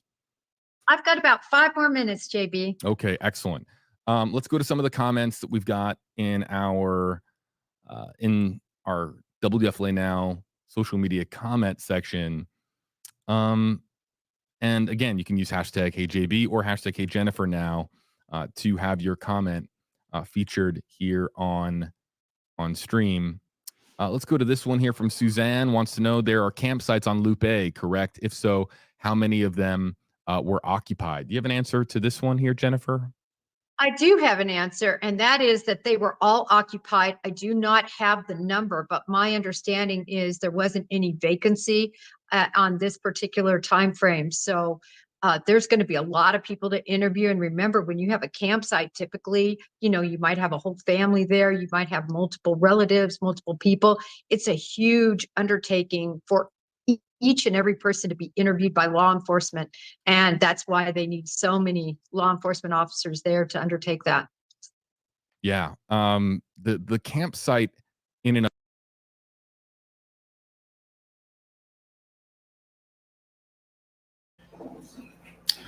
Kenzo, are you talking about? Yes, Kathy B. They do. They have things that you could put on their book bags, their clothes, all that. Remember when I was trying to do the thing with Amazon? I was trying to sell stuff like that.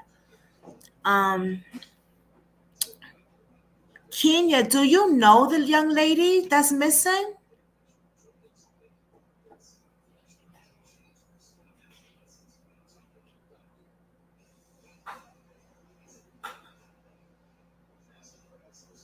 Do you know the young lady that's missing?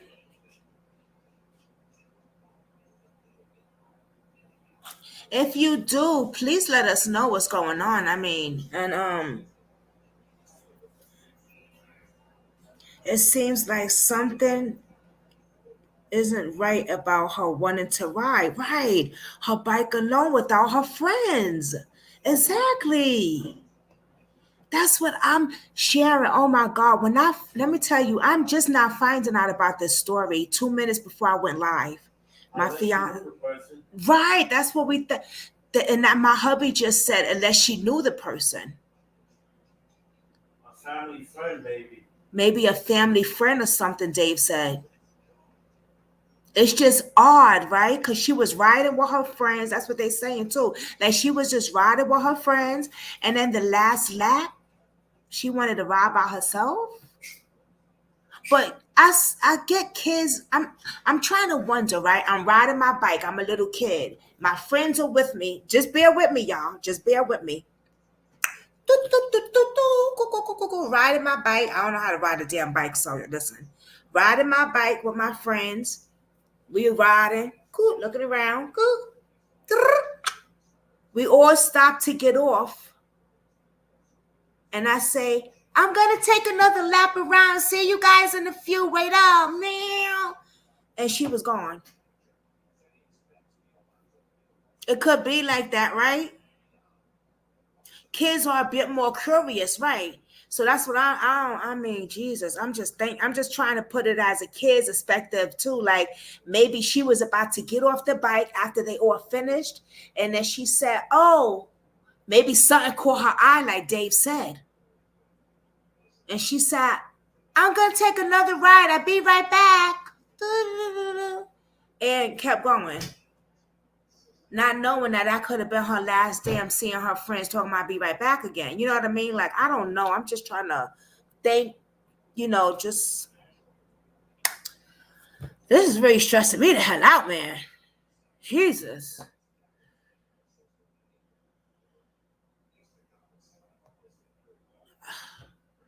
This is just, please, when you guys come in, please hit the like button. I appreciate it.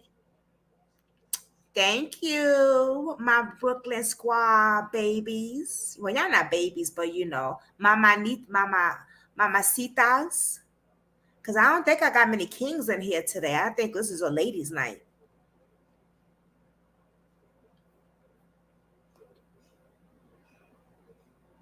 Let's see what else they got to say, y'all. We might have to go in the bedroom where I'm a little bit darker because I know Dave want to get some rest, but I'm going to wait till he finish that iced tea. He don't mind. Right? Did an individual try to lure her off and prior to her going around again? Done. Right. So many would, if it's possibility, we need more info soon. Right. That's what I'm saying.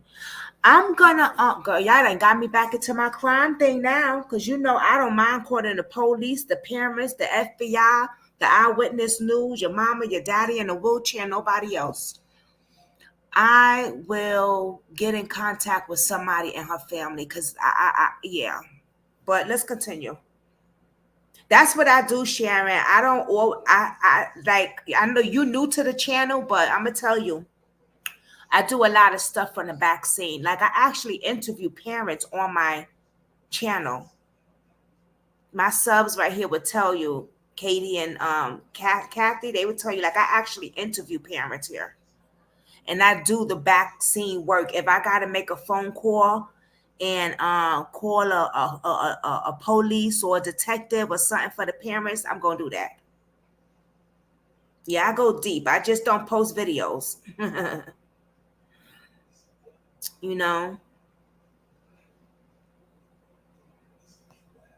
All right, let's see what else they're saying. Of itself is, it's not extremely out there. I mean, it's not, located in the middle of nowhere. It's because, look, upstate New York, as Ron was noting earlier, Jennifer, I don't know if you have any experience in upstate New York, having been there at all, but it's vast. It's absolutely enormous. And I went to school in Albany. I got my first job a little bit west on the interstate over at in Elmira, New York.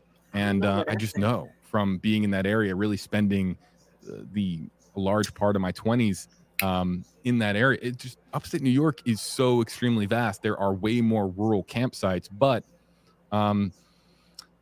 we're still talking about thousands of acres that have to be searched and canvassed. Also here, I want to note, I'm glad that this video is up on screen as well, Jennifer, because that's a grid search that we're looking at there, right? That's why they're all lined up there in formation. Can you explain just a little bit as to what the communication is like when a grid search is being conducted? Because they have to cover ground in a grid, obviously. I think our audience knows that. But then communication is obviously key as well, no? It is key. And basically back at the command post, there's a huge map, if you will, with a grid. And each time a place is searched, that's sort of X'd off. And then the ground personnel that are conducting these grid searches are in communication with each other with usually handhelds, which are, walkie-talkies or other form of communications between each other, so that they can communicate when they find something, anything. And they're looking for anything, something small. You never know when a bracelet or some other item may become important. So these grid searches are so difficult in this kind of terrain. I am familiar with upstate New York because my son plays football up there. And I'll tell you what, it's so beautiful up there. But this type of search is so difficult. There's varmints, there's snakes, there's poison ivy, poison sycamore. Yes. There's it's just so difficult even to walk through to do a grid search. You're right. It is because very the foliage. difficult to So search up it's here in the difficult for woods these 'cause we got guys As we and look, ladies. as we look poison here ivy, at like a she map, said, there's Loop bears. A, there's old Saratoga Road. So Don is asking #KJB, do we have a layout of the campground? Yeah, look at the state park. So all the maps that are public record, they're out online. This is used for people to be able to utilize the park for fun, for fishing, for boating, for hiking. You're welcome. Jennifer, I want to echo what Jennifer said. Upstate New York is absolutely beautiful. And you know when the most beautiful time to go is? It's probably right now. Yes. Late September, early October. And then, of course, yes, we could go on and on about the foliage, the leaves changing, and how beautiful that is. But this is really peak season for campsites like this one. Yes. And so it's right. Just being here, I'm sure, was a joy for the family. But now this is quite literally their biggest nightmare. We're going to spend just another 2 or 3 minutes with Jennifer Koffendorfer and just try to go rapid fire through as many of the questions that we have here. Jennifer wants to know, did they find her helmet? No, but obviously that would be, if they did find her helmet in the woods, Jennifer, would we find out about it? Would they tell the public? It's tough, right? I don't think so. It's back to one of those clues that only the perpetrator and Charlotte would know about. So I think they might hold that close to the vest. You know what? Let me see what Shannon said is, let me go back. Unless kids are more daring. Yeah, that's true. Most of the time they will want another friend to go with them. Yeah, that is true. Unless something might have caught her eye or something. I don't know. We never know. But that's true though. Most times kids is like, come with me over there. I'm a ride. But I don't know. She said, wow, that's great. Yeah, we do that over here in this channel. I definitely do it. I sure would. I have no problem. I don't even charge.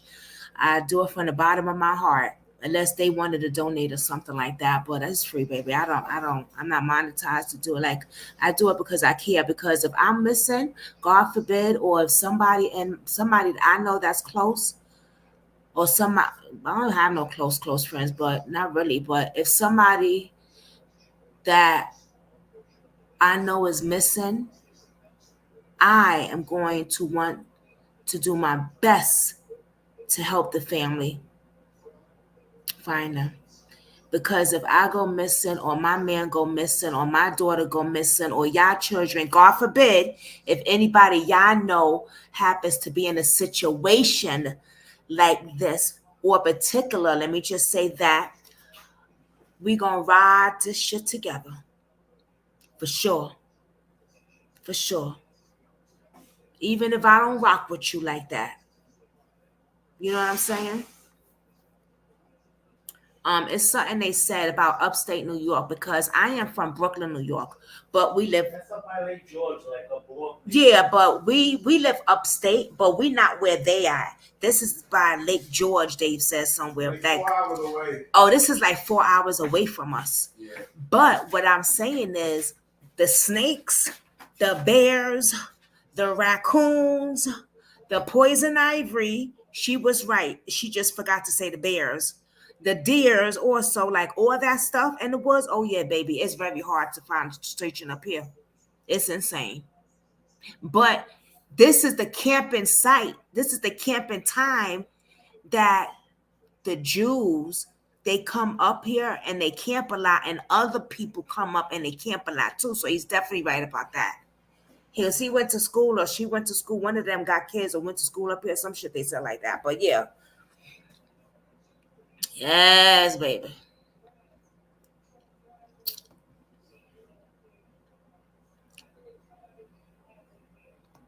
So I'm not sure they would actually release that. If I were the on-scene commander, I wouldn't.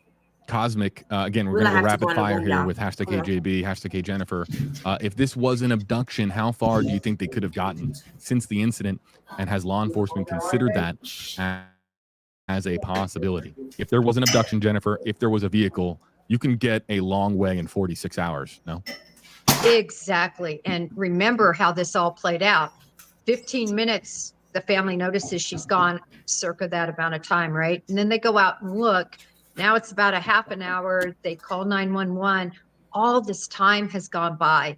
And then the Amber Alert wasn't issued until about 9 o'clock that morning.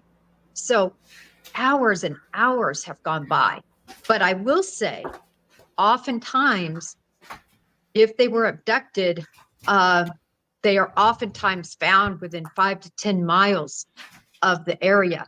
And I wanted to touch on, JB, those waterways. We really haven't talked about it, but they're being searched too. And they're using huge assets to search those waterways, because remember, if she was abducted, did they take her off the campground site, or, you know, is she gone because it was so close to that exit? You know, we just don't know. Yeah, people are asking about what the terrain might have been like. And, you know, look, do people who want a visual, you can just do a Google search of, you know, Moreau Lake State Park, and there's some great, beautiful ground shots. This is an area that any of the state parks in upstate New York, let me make this clear, any of them are going to be spots for avid photographers, people to go and take beautiful pictures, and you'll get an idea as to what the landscape and what the terrain is like. Let's get one or two more in before Jennifer's got to go. True Crime Kitty wants to know, is there a reason they haven't confirmed it's an abduction versus she wandered off, got spooked, etc., especially as we get more information like who she is and more time lapses. You want to answer this one here, Jennifer?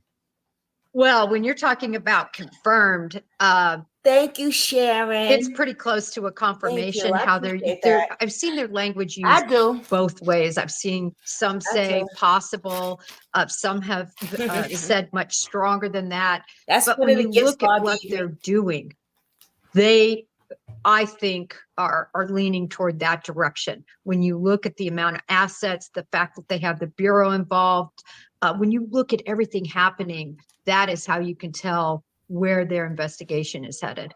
All right, let's get in one more comment while we've got Jennifer. Thank you for that one. Okay, so hold on a second. So I got a commenter saying that a press release might have come out. We'll try to find that press release and see if there's going to be any press conference here today. You too, Katie. But let's and Kathy B. There's a few of y'all. Let's see what we've got here. Yeah, I mean, Charmine wants to know, the people that were camping there, were they recording dash cams, any suspicious activity captured by people? These are going to be things, of course, Jennifer, that we're probably not going to know about. But that's the number one thing you're going to canvass for, right? Is any video evidence, any pictures, any trail cams, any cameras at the entrance to Old Saratoga Road. I mean, all of these things. That's going to be one of the first bases that law enforcement would cover, no? Well, that and witnesses. Even if nobody had a camera, what did they see? What vehicles did they see? And then they can start honing in on those. Somebody tells you they saw a blue pickup truck that was, a late model. They're going to be pulling everything they can regarding the vehicles that would have been in and out of there. They should have been recorded as they came onto the property anyway. But we all know how that can sometimes go, but it should be recorded. But still, they're going to want to say what was in and around Loop A. You have all these campers staying there. So every little piece of information, the investigators are going to be looking at little by little. All right. I'm looking for any of the latest information regarding a press release or a press conference. Jennifer, before we let you go. Welcome, Eric Kinney. Thank you for joining Brooklyn Squad. Please hit the like button. I really appreciate that. There you just said it too. Did anyone see any cars leaving? As soon as you say it, look, they've just started talking about the vehicles and stuff like that. That's a very important question, though. Did anybody see any cars leaving or anything? But you know what it is, though, Eric?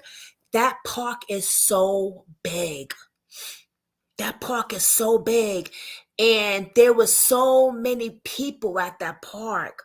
They got to get to the cameras. And that's going to be a job itself. But they got to do it. They got to do it.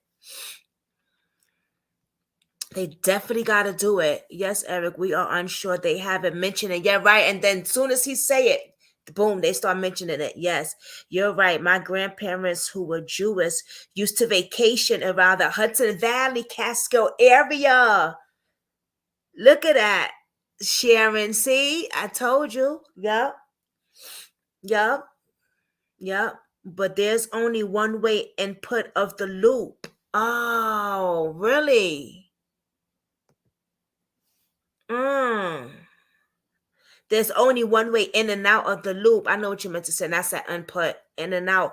See, that's something that I said earlier because I was like, if someone was watching, right, and they familiar with that park, they would know the ins and out of the park. But you're saying there's only one in and out. Wow. I would think that there would be more because it's such a huge park. I'm going to check on that. But thank you.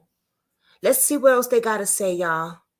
Yeah, Sharon, yup, the Jews and yup, Catskill, yup, they be coming down here for the camp season, man.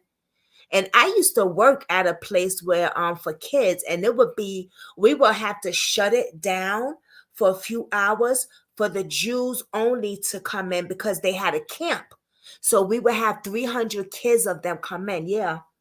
I used to like working with them. They tip me. You know, they say Jews are cheap. They don't like to tip. I got tipped. I'm good with kids. But yeah, they be down here. Shout out to them.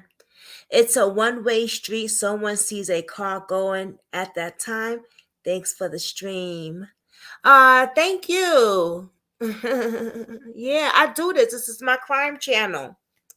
Yeah, check out my interviews that I've done with parents that their children were murdered, because I gotta watch what I say on YouTube, or stuff like this happen. I've done interviews, so check out the playlist. And please subscribe to my channel. Thank you. Also, I have another channel, Eric. The link is right there in the comments. Just go check that channel out. If you like it, subscribe. Thank you. God bless. Let's see what else they got to say, y'all. Shout out to Eric for joining. Any final points that you would like to make? I appreciate you joining me for here on stream and making your expertise widely available. For again an extended amount of time here. Thank you so much. Anything else you'd like to add? I just wanted to say thank you for having me, but most important to the family, just extending, prayers and concern. It's the toughest thing any family I think will ever have to go through is a possible abduction situation that we're in right now. And then finally, to all your listeners, everyone, if you could please use your social media platform. It doesn't matter whether you have 5 followers. Get it out there because it proliferates, and there might be just that one person that says, wow, I think I saw somebody like that at a particular truck stop or something like that. So use your platforms, put it out there, and hopefully we get some news. I'm just checking my phone here, Jennifer, before I let you go. I have a question for you from somebody who is watching at the moment, and someone that I think that you met up with recently. Joe Petito just shot me a text and wanted me to ask. Yeah, he wanted me to ask you a couple of questions if you have another moment, but if you have to run, I understand. No, 100%. Okay, Joe wanted to know. I have 2 questions for Jennifer. Because they right. Ron. I'm gonna tell you why says, though. Tell them I say hello. And he goes, how long did it take for the Amber Alert to be issued? And did it take too long for the Amber Alert to be issued? I would have really loved to have gained Ron's perspective on this as well. I believe that the amount of time she, of course, was reported missing Saturday evening. I think it's somewhere in the neighborhood of about 15 hours, I believe is roughly the number. And if that's about the number, Jennifer, is that does that sound right to you? And do you think that that's too long? Do you want to chime into Joe's question here? Hi, Joe, by the way. It was great meeting you at CrimeCon. That number to me is correct because I know it was issued in the 9 o'clock hour the next morning. And we know that she went missing in the 6 o'clock hour the night before. Everybody says, oh, the first 24 to 48 hours are the golden hour. From my experience, it's not 24, 48 hours. It's minutes and hours. It's minutes and hours that are golden. Because that's when the crime takes place. That's when everything happens. And so for me, in my view, that Amber Alert should have been sent out as soon as they did that radius check and checked and could not find her within where a normal, a 9-year-old would be able to walk. The minute that they saw there was no helmet, and the minute that they cleared the parents and guardians, either by alibi, in other words, the kids saying, no, the parents were nowhere near there, she went off on her own. The minute that that is cleared, issue the alert within hours, issue that alert. That's my belief when you're talking about a 9-year-old. Jennifer, I'll let you go. Thank you so much for answering that final question. I'm very, aware of course, your time, and we appreciate you staying on for as long as you did. All the best to you, and thanks again. Thank you. All right, Jennifer Koffendorfer, you can give her a follow, folks, of course, on Twitter. Friend of the program, been on quite a bit. We appreciate her time tremendously here on WFLA Now. I'm going to take this next one here from Allison F. #KJB. Are the parents going to make a plea for her on the news? This is a very obviously a personal question, and I'm sure that the parents are getting advice quite a bit from a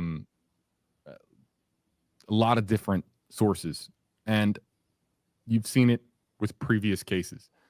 Parents going on the news to make that desperate plea. We saw it in the Gabby Petito case. We saw Nicole Schmidt, Joe Petito, Jim Schmidt, Tara Petito be very visible. And so I don't want to put words in anyone's mouth, but I want to just provide a little bit of context as somebody who's covered stories involving missing people quite a bit. Sometimes, I don't even want to say sometimes, but oftentimes in the first 48 hours, there is such a state of panic, and there is such a state of you don't feel as if, and I know this from talking to various parents of missing people, there is this question that sets into your brain where you ask yourself, is this real? Is this actually happening? Because this is the nightmare dial turned up past the maximum threshold. This is something where your entire life feels crippled by doubt, by questions, by not knowing what is going to happen. And so it is just such an enormous undertaking to go in front of all of those cameras and to make that plea. And I've heard in certain cases where sometimes you'll be offered a particular piece of advice that amounts to, look, the media is on it. Local, national reporters are on this story. Word is getting out. We're doing everything that we can. See, that's something I didn't know. And I just learned something because I said that, they did it really quick, my opinion, because I've seen 40, the Amber Alert where people waited a day,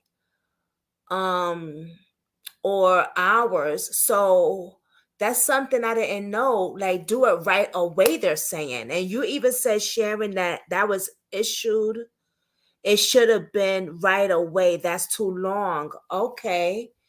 Interesting. So you learn something each and every day. Sometimes minute, you learn something each and every minute. That's something that I didn't know. So they waited way too long for that damn Amber Alert. Okay, got you. Oh, wow. So she was missing Saturday, and they waited a whole damn day then. And that's too long. They should have did it right there, like in a few seconds. When they notice she ain't back yet, parents are cleared, they wasn't with her. Let's put the Amber Alert on. Gotcha. Okay. Wow. We're not going to get that much more awareness by putting you on the news. It really, this varies so much from case to case, but it really comes down to the individual parents, the individual circumstances surrounding the disappearance. But it is unbelievably challenging to go up there and verbalize to the world that you are living through the worst day of your life. That's really what you're doing. you're being asked to speak in front of the world about the worst day of your life. And while many Yeah, people might that's say, true. hey, look, if it can provide awareness, if it can get the word out faster, if more people pay attention to it, that's what you have to do. I understand that there would be that counter argument, but do not forget, we're talking about human beings here with so much, obviously, that is going on in their lives. Again, the nightmare dial turned up past the maximum threshold. And so it's easy. I think it's easier said in a comment section than done in real life, Allison. I think that's the best way to answer that question. I'm checking, guys, if there's something you need me to see on Twitter, like a link to an article or an updated press release or something that you want to say, hey, JB, look at this on Twitter. You can share it or retweet it. Again, I'm using verbiage here that is just not really used anymore because it's X, but I still just use quote tweet and tweet as the go-to lingo. But if you want me to see something, use hashtag HeyJB with an attachment link on Twitter or X, and I will find it, of course, and try to make our audience aware of it, provided that it is authentic and credible information. So in fact, let's go to Twitter right now, and I'll just punch in HeyJB and just kind of keep an eye on what people are tagging me in there. In the meantime, I want to go to our poll results really quickly, because I brought this up about an hour ago, and I wanted to circle back to this. Charlotte Sena does not have a phone.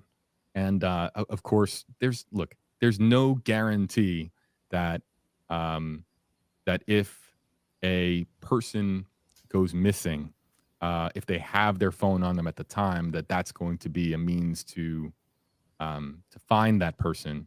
Because look, if she did, let's say that she did have a phone at the young age of 9, it's entirely possible that she was carrying around her phone in her pocket and it fell out while, the potential abduction was taking place. Or because she was riding around on a bike, she didn't bring her phone because, it's a simple lap around Loop A. But I want to go to the poll results. We asked, when should a child be given their first phone? And the top response on YouTube Live was 11 to 13 years old. That is the range. I think a lot of comments that we got said, look, it varies by child and their maturity level and how responsible they are. If you have a child who has lost every action figure that they've ever been given and they are just, somewhat clumsy or not super responsible, you might want to wait a couple more years for them to be at that age where they develop a higher level of responsibility. So I think a lot of parents are saying that it really does depend on age and maturity level. But for what it's worth, a majority of our poll respondents said 11 to 13 is really that range when a parent is looking at giving a phone to their child for the first time. Some are going to say, wait, that's way too late. I gave it to my kid at 8 or 9. And some are going to say, oh my goodness, it's that young. I'm trying to remember how old I was when I got my first phone. Little tiny, it was before smartphones. That I'm sure gives away my age a bit, but it was before smartphones. It was when the Nokias were out. And I believe I think I was 12. And it was only, again, didn't have access to the internet. It didn't have access to social media. Social media wasn't really a thing yet. I mean, there was no MySpace app for your phone at that age. It was just a simple device. I don't even think when I got my first phone, I don't even think text messaging was really a thing yet. It was literally having a tiny itsy bitsy phone in your pocket that all it could do was dial a phone number, receive a phone call, or you could play Snake on it. That device was when I got my first phone. I agree. So, your site, yeah, I think people are commenting here. It varies a lot by maturity level, but yeah, look, Charlotte did not have a phone yet. Damn. And she was considered to be a responsible and 9-year-old girl. But again, want to be clear here. We brought this up because this came up in conversation about whether or not she had a phone or an AirTag or anything like that that could assist authorities. Just because she had a phone doesn't mean that she would have been found necessarily. A phone isn't a,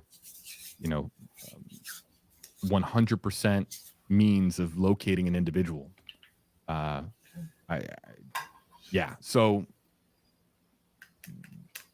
I really hate to bring up this case, but a reminder a couple months back when everyone was frantically looking for Carly Russell, she had her phone on her, and then her phone was found in the grass on the side of the interstate. So there's another example of somebody having a phone, but it not necessarily being a tool for law enforcement to use.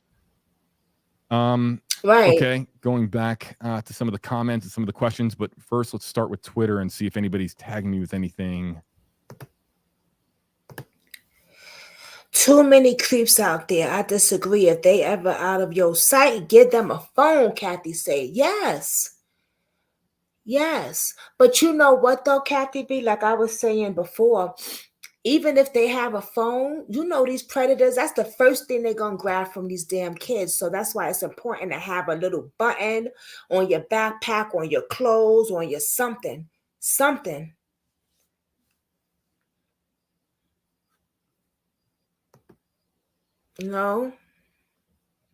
Have something for these kids. If it ain't a phone, get them something where something happens.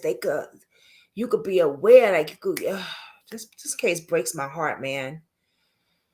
Oh, man, and it just makes me think about my kids. I need to ask my kids. I think we're gonna have to upgrade things because all my kids got phones, of course, but now, we're gonna have to make something to put on your book bag, on your pocketbook, something to track your location. That's what I was trying to say, Kathy B. Exactly. So exactly, my words be all twisted, but y'all know what I mean. Exactly, something they could track your location. Man, I'm calling my kids right after this. Watch me. On Twitter that I should be paying attention to. Emily tagged me in a map of cases in the area, saying that these are the cold cases in upstate New York. Let me see if I can grab onto this and bring this up on screen. Hold on there, Emily. Way too many creeps. My daughter gets sick of me writing. Here it is. Oh, that's why. You know why I didn't see it? Because I still can't. The X logo is still throwing me for a loop, you guys. I didn't see it because it was that I'm still used to seeing the bird from Twitter and not the X. And so I was just thrown off there. But it was right there for me. Here's a map of cases in the area and pointed to theyhaven'tbeenforgotten.org. And there you can see the little thumbnail there in the bottom right. Yeah, of course. A lot of different cold cases in upstate New York, really across the country, you guys. You're going to find plenty of cold cases and just missing persons cases as well that remain unsolved.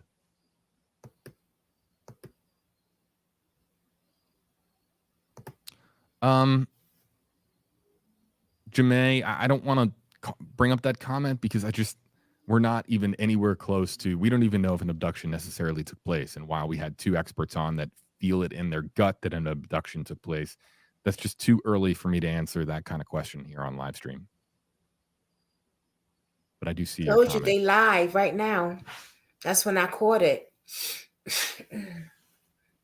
I said, yeah, they live. I'm familiar with News 10 in upstate New York. Michelle is pointing me in their direction. That's our sister station, so hoping to get some information from them. And I do see something on our feeds. What is that? Oh, okay, that's Trump related. Sorry, I'm seeing a lot of different feeds pop in, and that one looked like I couldn't see what it was, and then all of a sudden, that's clearly related to the 45th president of the United States. Yeah, I just want to quickly address Maggie asking this question. and wanting to know if a press conference is going to take place.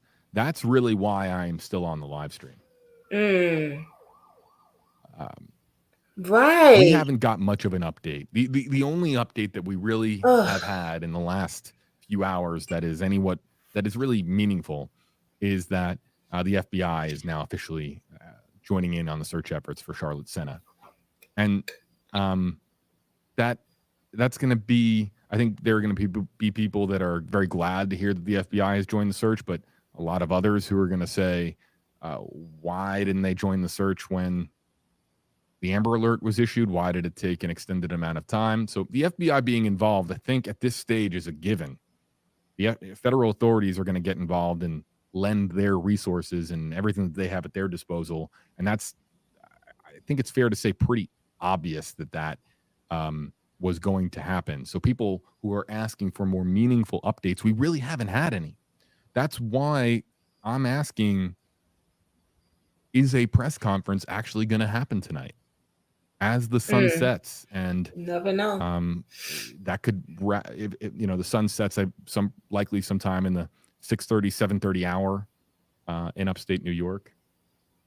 You're right. Yeah. That's going to be 12 hours of searching. Because it's already dark out here now. Any discovery that has been announced to the public. It's dark out here now. And so updating the public, my window. I guess I don't know where that is on their priority list.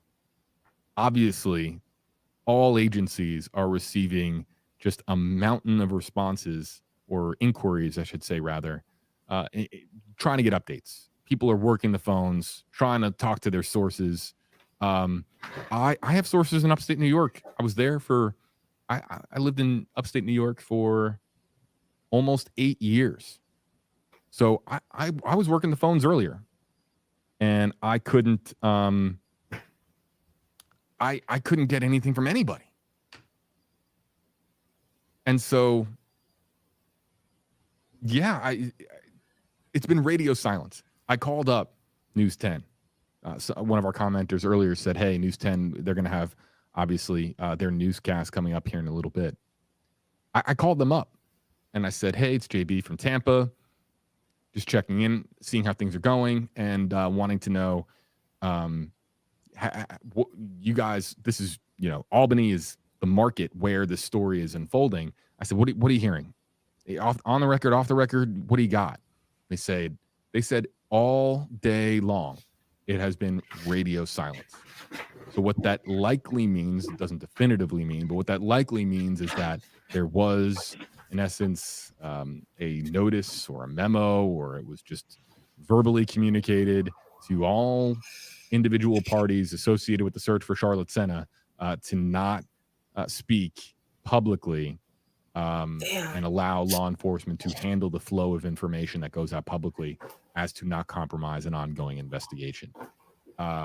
It's been abnormally quiet, I think it is fair to say, for a search of this magnitude, with this many agencies, this massive of a search area, and this. It's already, I just looked out my window. It's already dark out here. So he was right on point. Because he know about upstate. You know what I mean? Yes. And you know something? I was just telling my youngest daughter, I was like, you need a friend buddy. If you go somewhere, because now she's into this job force, with the doctor thing and stuff like that. And, I'm like, listen, because she had said something about when she went to the Walmart or the shop, right? I think it was Walmart. She thought she was going to get kidnapped because this guy was looking at her funny. And I was like, girl, listen, but she made a joke out of it. And she know I don't play like that because I do crime. Because y'all seen she pops in here and stuff like that. And I'm like, you need a buddy system. Where she go, you go. I don't care if she got to go to the bathroom. You go to the bathroom with her. But the sad thing is, we tell our kids this, right? To get a buddy. But you can't even trust friends these days either. Look at the friends that's setting up their own friends to get kicked, to get deaded. Damn. It's like we tell our kids to get a buddy, right? that's your homie. You go, she go somewhere. But then it's like, damn, your own friends will set you up. I'm sorry, y'all. Well, I got bad allergies, so that's how I train my kids, right? But the bad part of it is look what's going on with the so-called friends now. They even setting up their own friends to get got.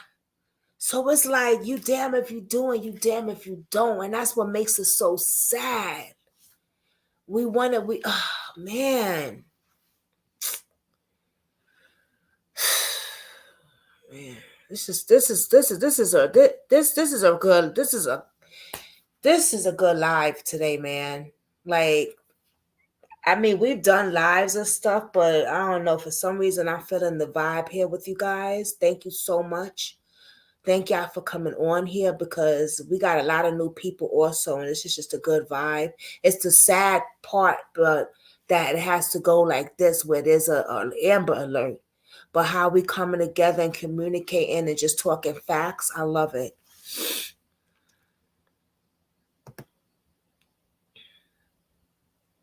Ooh, don't hang around trash. Ooh, say that again. This many volunteers. It is oddly quiet. I know that's right. Given where we are now, coming up on hour number That's the 48. truth right there. I know a lot of people will make a big deal about the 48-hour mark. That's coming up here in about 2 hours or so, or less. But by no means do we cross over the 48-hour mark. You're welcome, Mama. Completely lose hope, obviously. Just the research shows that 48 hours is a very critical period to find a missing individual. But by no means does that mean that hope is lost or hope drops off of a cliff. It might feel that way based on the research, but you're not going to get me to say it. I'm going to hold out hope as long as I absolutely can.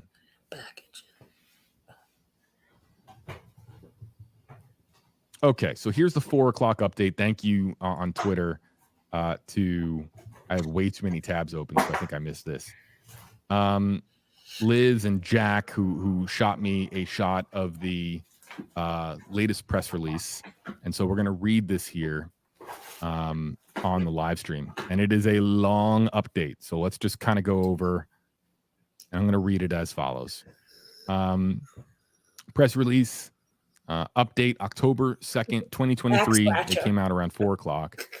The extensive search for Charlotte Sena continues. The search, which is being led by the New York State Department of Environmental Conservation Forest Rangers, has expanded over 46 linear miles. I know, at this time, Kathy B. approximately It's a shame. 400 certified search and rescue personnel are actively searching. They brought the me searchers this story. originate I from didn't law even know about enforcement it, agencies, Kathy. 34 He brought me this volunteer story when he fire came in the house departments, from work along today. with private search and rescue groups.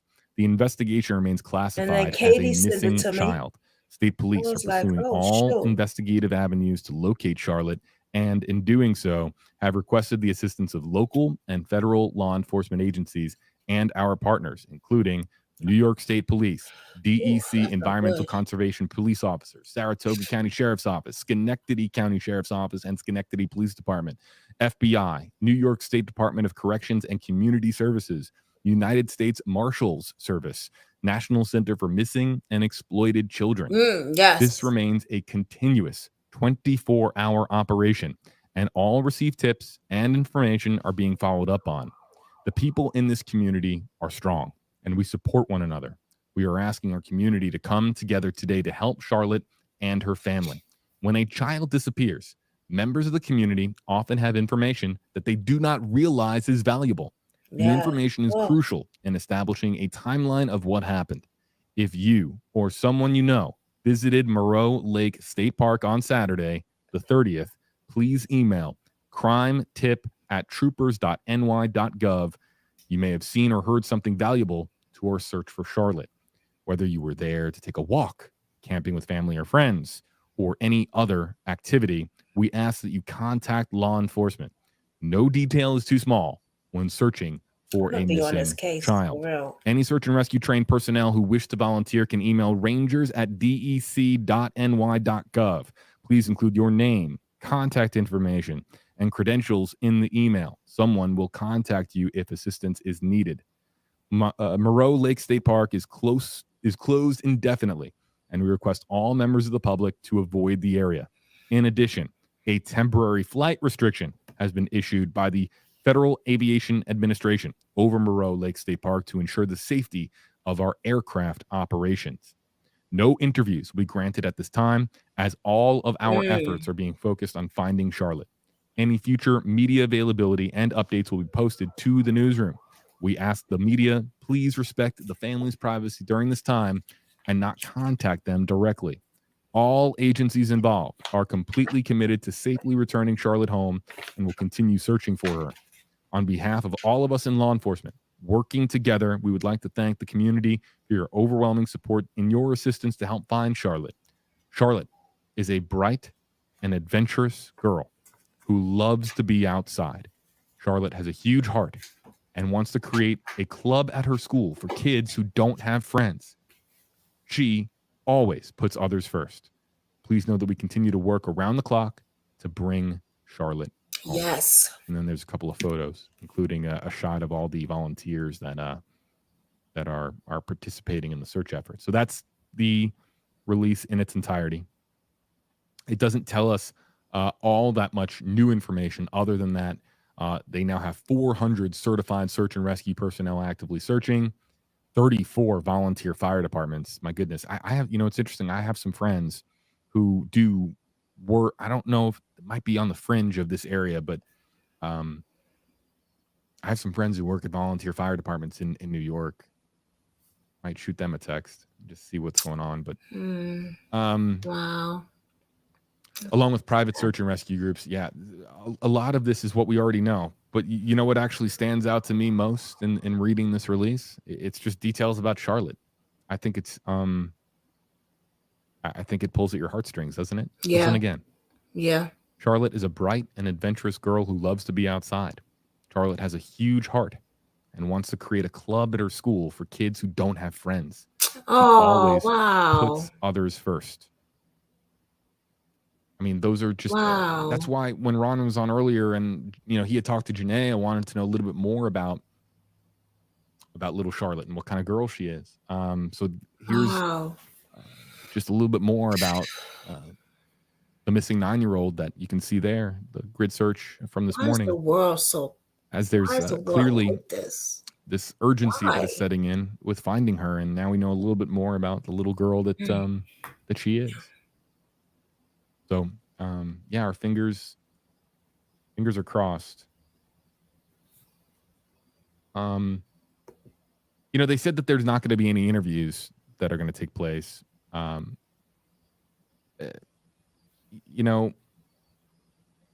do think that there is value in holding press conferences because it allows, especially today, and let me explain why. In today's era of social media, when misinformation runs rampant and even the tiniest little lie can balloon into this massive conspiracy theory that gets thousands of shares, being able to have a checks and balances system, being able to, at a press conference, just we don't need, the boots on the ground to stop what they're doing and Right. come forward and answer questions by Right. no means. But this See, is why I gotta a lot of stop law and enforcement talk agencies have public information departments. It's their job to. See, that's what I was thinking too. Like, they don't want to do it. They're not doing interviews at this moment, but I think that's important to do a press conference right now.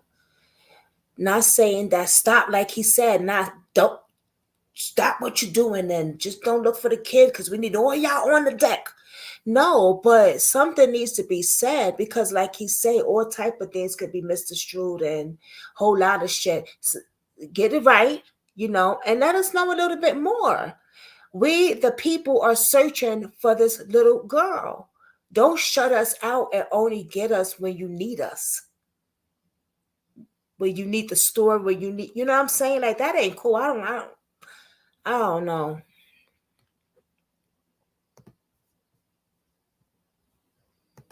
be the intermediary between law enforcement and the public. No. And so having a public information officer, a spokesperson, come forward, hold even just the slightest amount of media availability, and for members of the press, members of the media to ask questions to say, hey, this is being thrown out online, or this is something that we're hearing. Can we put this absolutely to right. bed? Can Yeah, we Katie. eliminate this as from the equation? Just some kind of availability can go a long way, and it doesn't have to interrupt the operation. We've seen it with so many other missing persons cases where even though there's a massive canvas going on, a massive search effort to find somebody, the public information team who's in charge of basically writing this press release can come forward, stand in front of a few cameras, at the media staging area, and just answer a couple questions.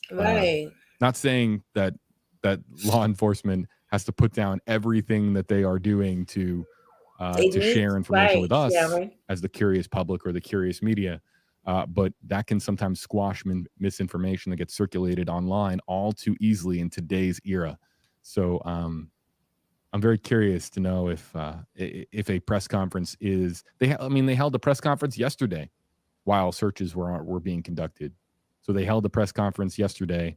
Them not holding one today. It sounds as if there won't be a press conference today.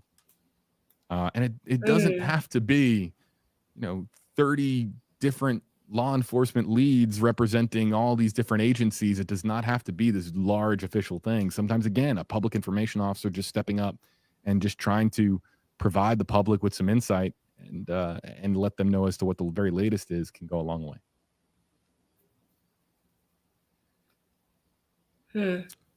So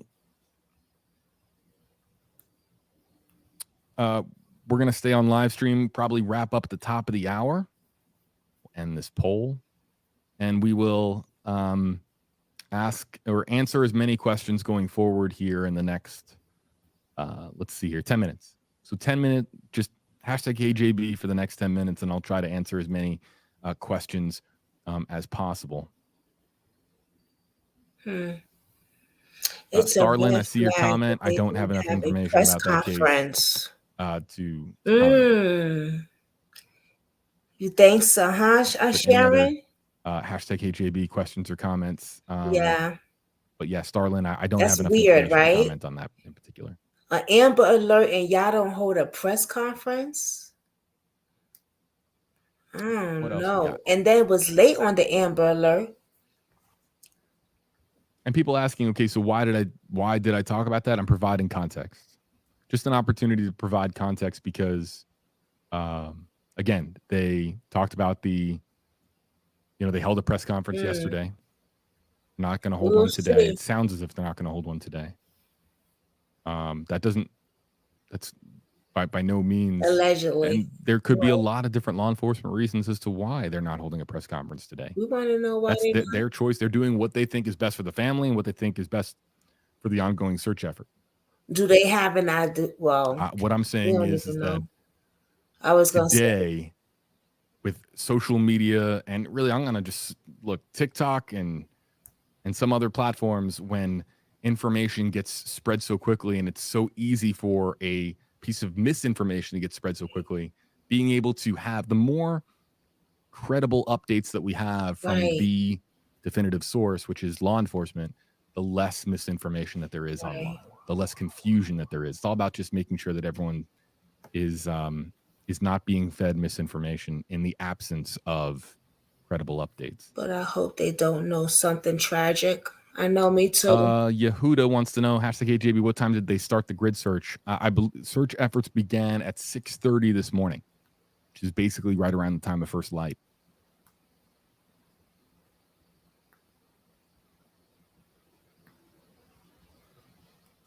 Callie wants to know, can you confirm that there are cameras in or around the campground? This is something that, of course,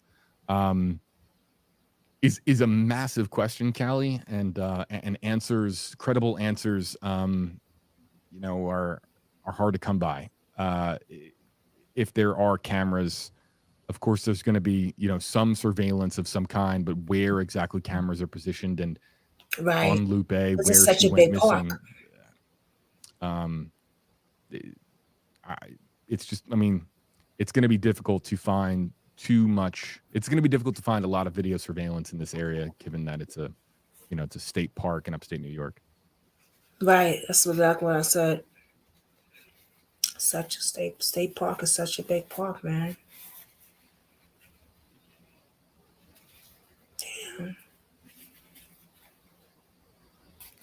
I wonder, and going back to the press conference, this is probably a question that would get asked. Sharon wants to know, new to this live today, has there been any reason why they waited 16 hours to issue an Amber Alert? I think that really mostly, of course, comes down to law enforcement and them determining that the criteria was met for an Amber Alert to be issued. And see, they're gonna have problems now that they know they waited that long for an Amber Alert. People want to know why. There have been some people who have said, look, they sent out the Amber Alert first thing Sunday morning. That's, of course, they're satisfied with that. And an Amber Alert, it doesn't ever get immediately issued after law enforcement arrives at a particular scene. There has to be an investigation that reaches that point, escalates to the point where an Amber Alert criteria is clearly established. So I'd be very curious as to what the record is. I think it's a fascinating question. I might text some friends and see if I can find any info on it. But what is the quickest an Amber Alert has ever been issued? Like from when a person is reported missing to the actual Amber Alert being issued. That's a good question. Thereafter, I'd be very curious to know what the quickest amount of time is. Me too. I would imagine want to it's know. in the hours. It can't be within an hour. There are so many legal hoops to jump through, so many procedural things that have to be accomplished. Shit. I would love to know too.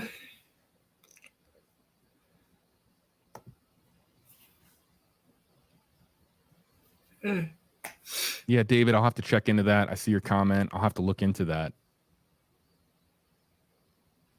Let me check Twitter.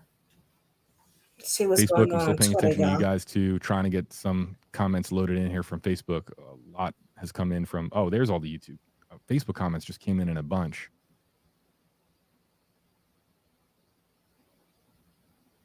Or even TikTok, right?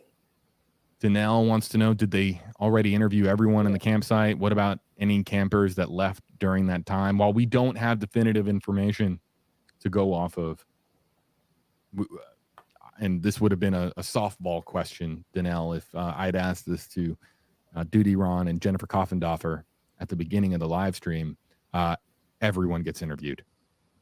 They probably start with Lupe and work outward from there, but everyone in that campsite and really the surrounding communities, there's going to be an extensive interview process that takes place. Did they interview everyone? I can't say everyone. I obviously I'm not there, but interviewing, talking to people is going to be a massive part of their initial response. She definitely on Twitter.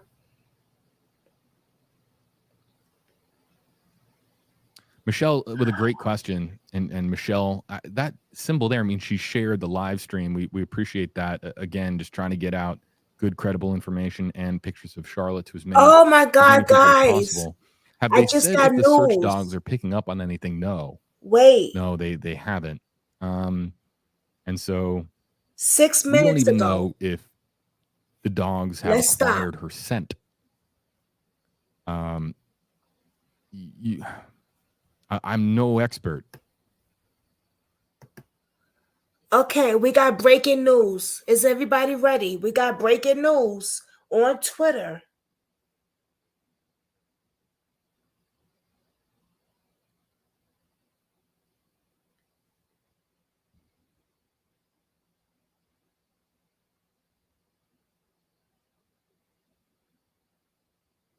Okay, it says, I hope this is true. Let me see if another person says it.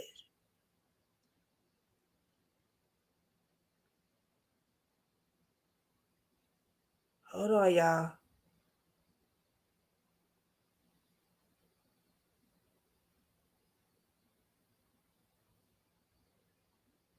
Okay, I don't.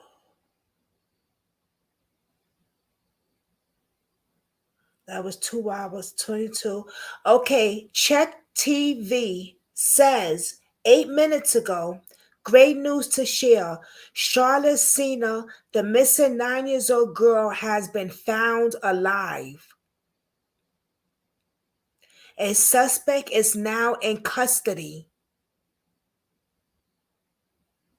She embarks on an emotional journey that will require years to heal. Is this true?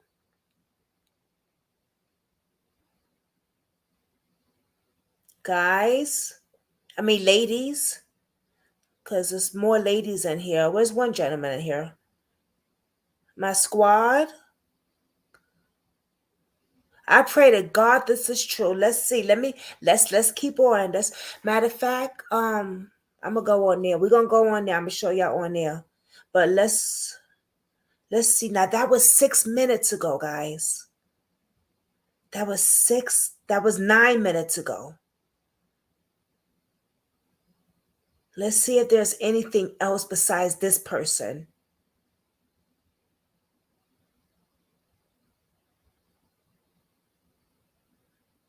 It's nothing else, nothing else, nothing else. Damn, nothing else. Let's go to Facebook.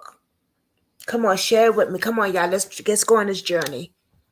Okay, all right. Let's go to Facebook, guys.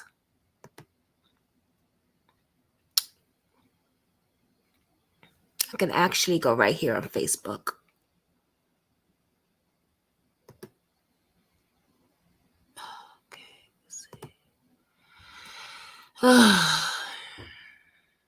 Let's see.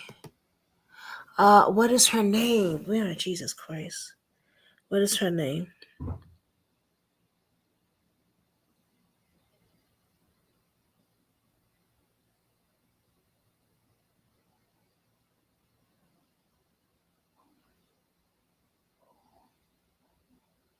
Oh my God. Yes, she has been found. Oh my God. Okay. Okay, hold on, y'all.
Okay.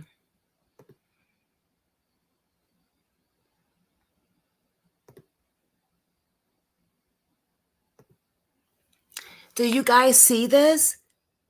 Okay, let me go back a little bit.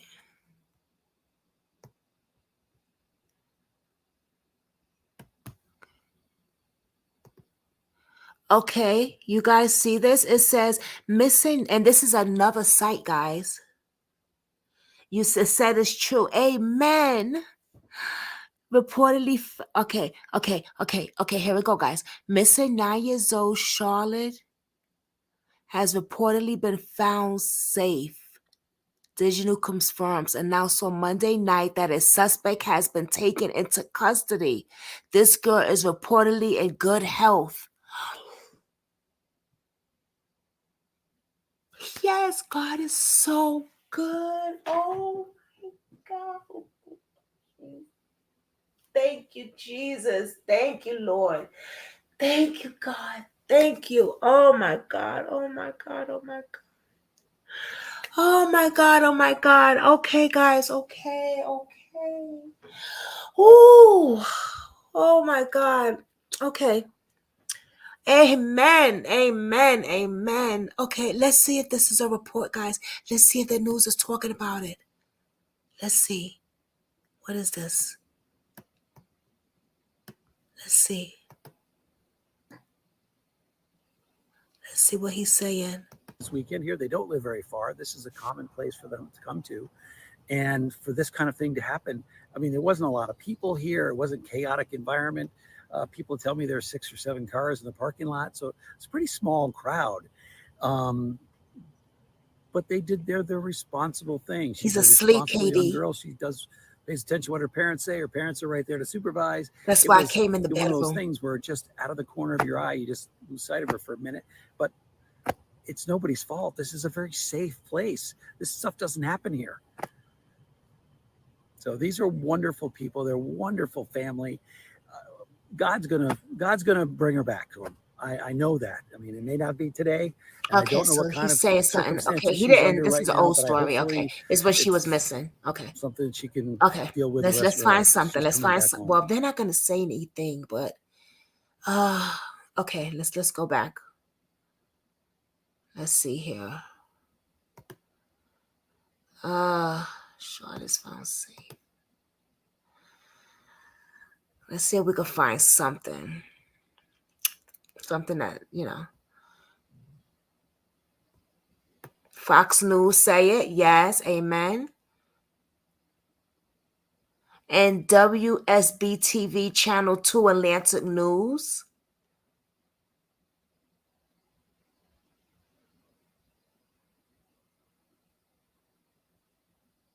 Oh, wait, we found something. 32 minutes ago.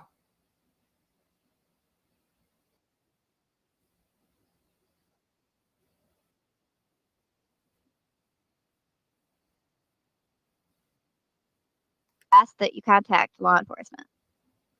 As media gathered Monday, a wide variety of first responders were seen coming and going through the park entrance. They included state police cars, communications vehicles, SUVs from a host of area fire companies, and a South Glens Falls school bus likely carrying people to aid in the search effort. Groups of state parks police officers and state troopers could be seen periodically searching the forest edges on both sides of Old Saratoga Road, often with dogs. I had a video actually I was going to show you of that. Short video. On Saturday, Charlotte and her family were staying at Campsite 18 and Loop A, the site closest to the entrance of the park on Old Saratoga Road, and about a mile from exit 17 like, on the Northway. Yay. Variable message signals on the Northway and the Interstate 87 Monday said, quote, Amber Alert, call 511. No name or description was given. Thank you. The most recent and accurate information, and then that said she was 4'6", right? Blonde hair, green eyes, Pokemon shirt. Which boy was that shirt the whole ordeal. It was weird to me. Yeah. And honestly, my personal opinion about that shirt, not that it even I didn't think it really was as big a deal as it was becoming. But tie-dye means that it's more than one color. So like it's pink and orange tie-dye. But people wanted it one or the other. Okay. And then I heard like people saying the wrong one from what the police had out there. I was like, oh, what am I? I just felt like there was too much with the bike being left there. It was out of character. Her family said she wouldn't have done it. To me, it all very, very much felt like an abduction. The police stated as much as it. They also felt like it was an abduction. And I'm going to be curious once they release here the suspect. Mm-hmm. When they do, I don't know if it'll be a quick thing or not, but I'm so freaking thankful. Oh my gosh. Thank you, I'm so Lord. thankful. Oh my God. Amen. Let's go on Twitter, guys. Hold on.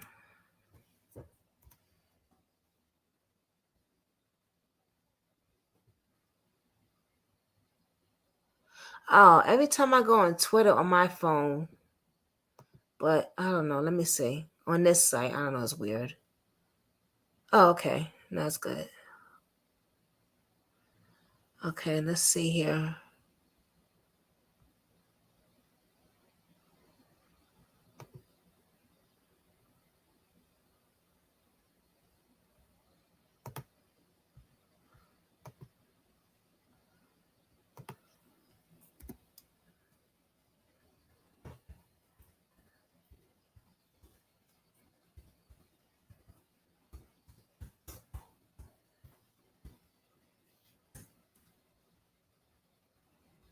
There we go. This is where I got it from, guys. This is where I got it from right here.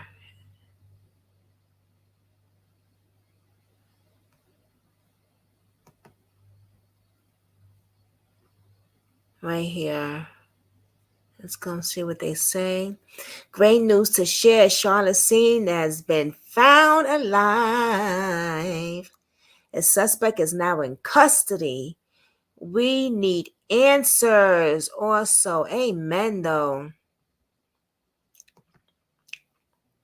Let's see what else they got to say. I'm going to follow this person's Checker TV.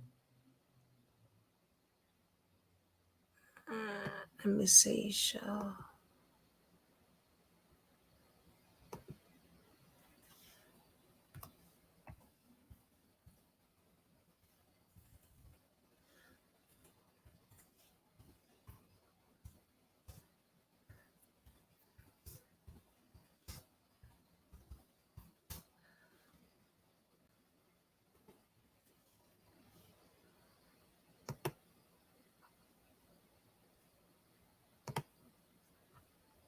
Oh, okay.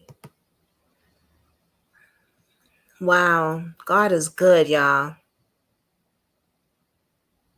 Me too, Katie. Oh, wait. I'm sorry, guys. Me too. I'm glad we could all be a part of this together too. This was awesome. Oh my God. God is so good. You guys are amazing. This was so good. And it was a great turnout. Wow. This was amazing. The Brooklyn Squad, we in a building. We good where we at. We got our own little, you know what I'm saying? Our own people right here. We good. We got Sharon part of us now. Yes. Oh, this was amazing, y'all. I wonder what Facebook is saying. Let's go to Facebook. Oh, wait. No, cancel. I'm not going to go on that part. I'm going to search it right here. Very amazing turnout. Yes. Let's see what Facebook is saying. That's why I went first, and then I was like, no, let me go to Twitter.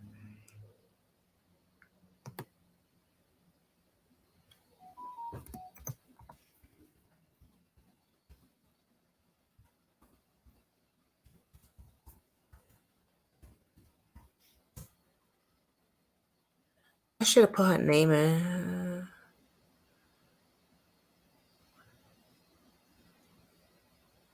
So she was just found.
Right now into our newsroom, an update on the missing girl, Charlotte Sena. Sources telling News Channel 13 she has been found alive.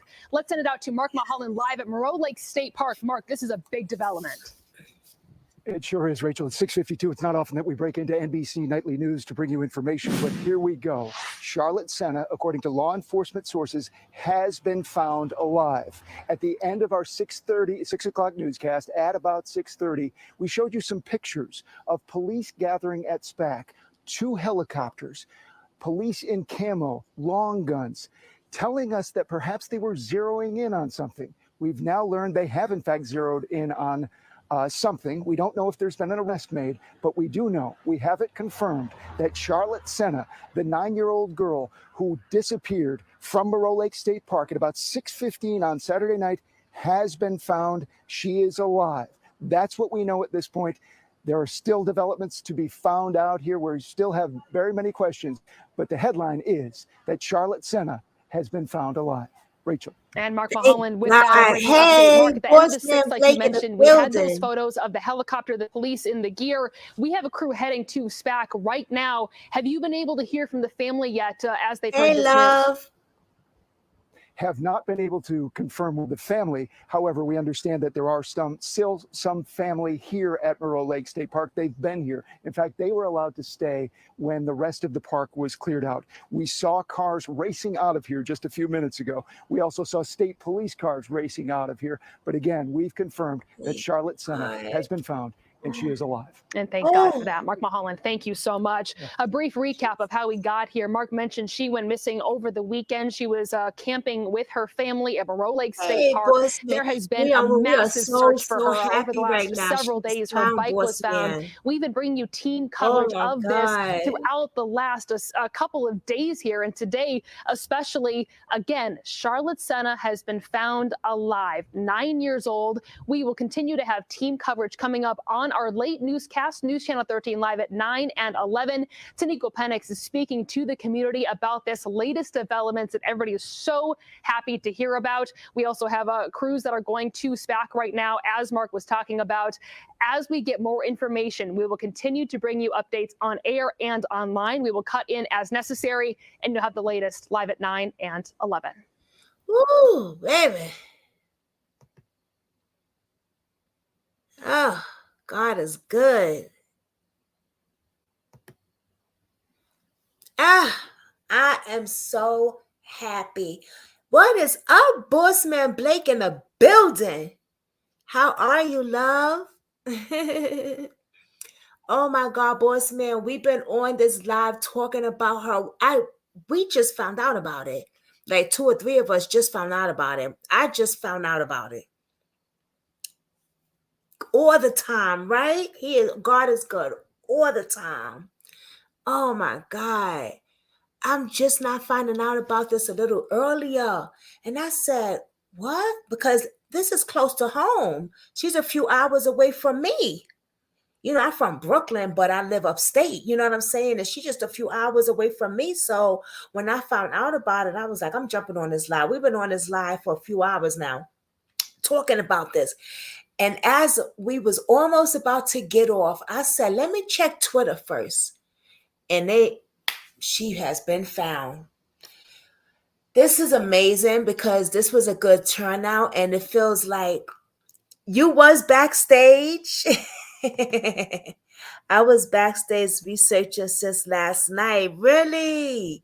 You was doing see, look at that. He was, because he does crime cases too. Look at that. I didn't know about this until just now today. What? We got on the live at what? 5 something, I think. If I'm not mistaken, maybe 6 or something like that. 5 something, I think. And that's when I just found out about it. But it feels so good, like Katie said, that we was all vibing and talking about this on here, and then a great outcome also. It just felt a different vibe on here today. It felt like a different vibe on here today. And this is amazing that she's found, and they saying that whoever took her, that person in custody. Yeah, I want to see that. I love to know what the hell happened. We'll find out. 515-530. What's that, Katie?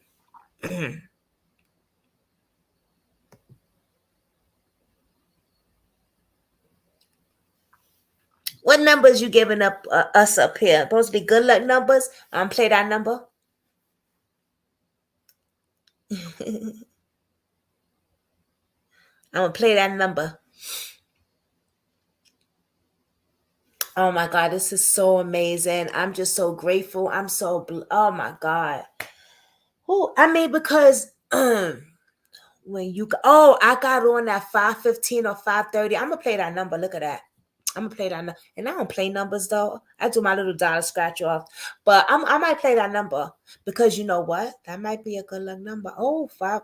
Ooh, yeah, let me write this number down. Child, baby. Look, I'm gonna play that number because you never know. God sends you all type of signals for Jesus. You never know. You know what I'm saying?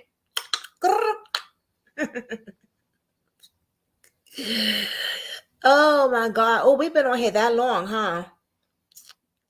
Just about when we about to get off, right, Shannon? We was about to get off and said, let's check Twitter for a minute. Wow, I'm so happy that she's safe.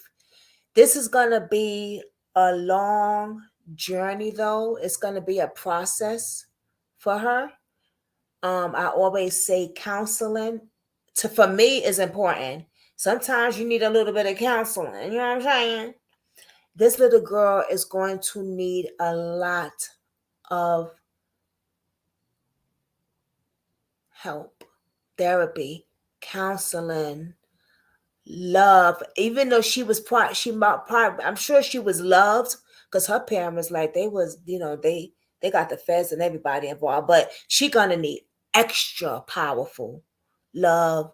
Keep an eye on her more. I mean, I don't know what happened in that park. It's just crazy. I'm glad they got the animal that did it. And don't cut no slack on his behind because they like to arrest people and then let them back on the street again. That's the problem we have also.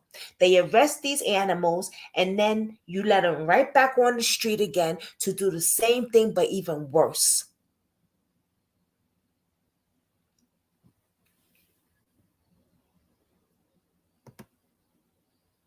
You know what I mean? And I just really hope that don't happen. I know, poor Angel. Multiple supports in multiple ways. Yes. Oh, this was good. I know her parents are so grateful that she's alive. Now they did that Amber Alert late. Now I didn't know that the Amber Alert was I thought that, because you see so much about different cases and how, they did the Amber Alert a day ago, or they did the Amber Alert at this event, this particular time. And so I started to think that this was a good time they did the Amber Alert, but then I'm just finding out that is not a good time. They waited too damn long. Thank God that this little girl was found.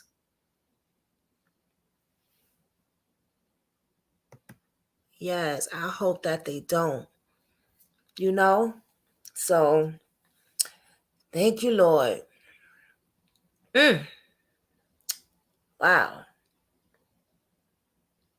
I'm so happy right now, y'all. This really changed the mood of it all because we was sitting here and we was like putting our opinions in and vibing to it and just like thinking of all the scenarios and then now we could just be like, oh, wow, it's good.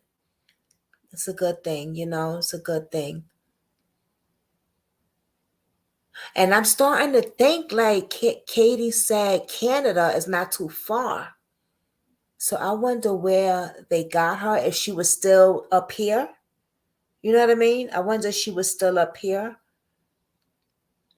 They moved pretty fast though. I guess when the Amber Alert went out, I still don't know how that really go, but I mean, they caught her pretty quick. Thank God. There's so many cases that we worked on, and I'm sure Boss Man Blake will say the same thing.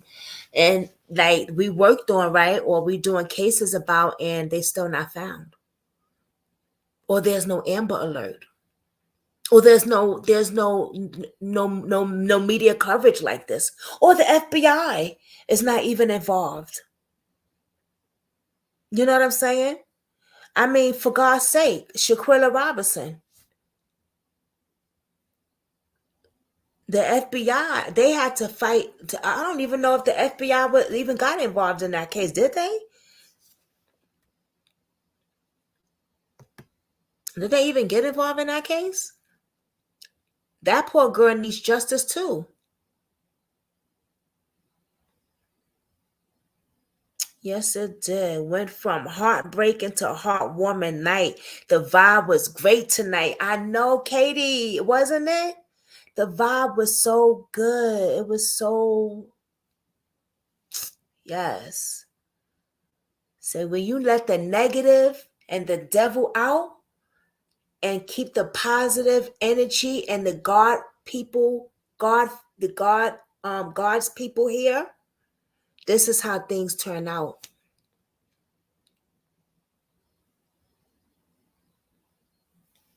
And Sharon's new to us. And she's like, yes, it certainly did. Thank you. And look, we don't need a whole bunch of million, 100 subs. It was just little old us. You know what I'm saying? And it was right. And I want to say something because about that they were saying on the news when they was like, if you a content creator, please put this out there. You don't need 100 or 1,000 subscribers. And I am so glad she said that, because you got a lot of content creators that like, for instance, when the hater homegirl with me, like, oh, look, she only got 800 subscribers and this and this and that. Well, boo-boo, you're not that far behind from me either, mamita. Look where you started from. So don't be over here talking about, oh, I only got this, because it don't matter how many you got. You always start from one. You start from zero, first of all. I started with zero. So I'm just grateful that I got the people that I got. And if the people that's loyal to me, they gonna rock with me, whatever that bird says. You know what I'm saying? Everyone needs the same coverage. So it don't matter if you got 5 subscribers, 3 subscribers, 100 subscribers. That shit don't matter, man. That really don't matter. We have to keep a closer eye on our children. They are predators. Yes. They sure the hell are predators out there. All around. Numbers don't matter. Getting the info out there for people to see it is the key. Exactly. That's the key. Forget the numbers. Get this information out there. And while you're there, check on the parents too. Sometimes, you know what I'm saying? Give a holler to the parents sometimes. See how they do it sometimes. If you're doing a case and you your heart is to it, you know what I'm saying? Oh, my back hurt. Oh, God.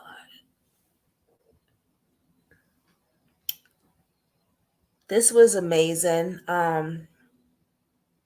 God is good all the time. Like Bossman said, all the time.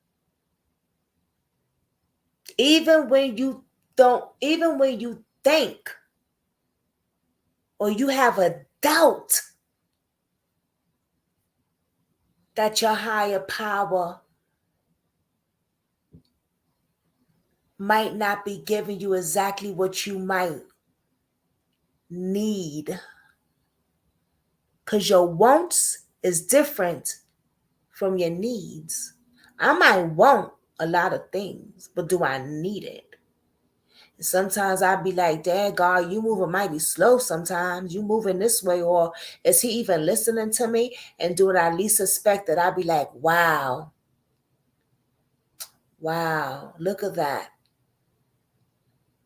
God gave me exactly what I needed, not what I want.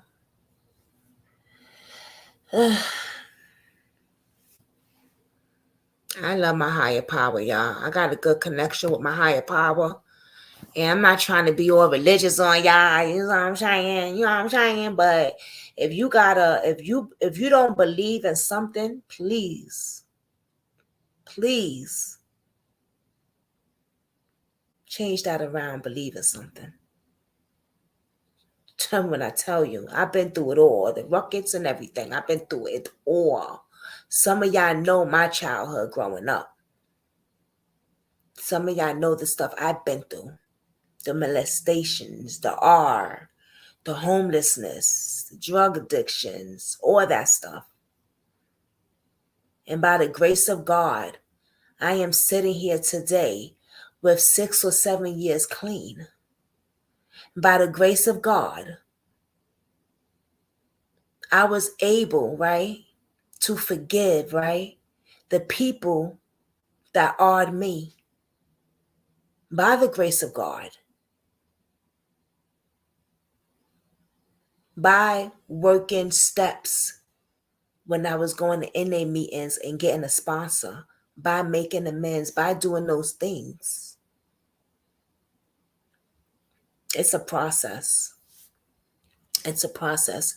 And this is why I do what I like to do on this channel, because I know how it feels for people not to care, or for people not to want to help you in situations that you need help in, or for you to be in a situation and you're just scared and you feel like you're the only one. No one cares.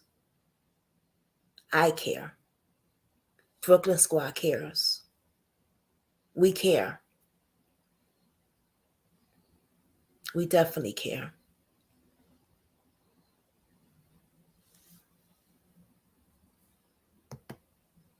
I heard a case today where a trusted nanny 11 years old and get, woo!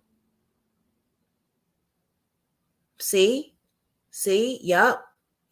In your own home, watch your kids. I'm gonna look into that, Kathy B. Thank you. Yes.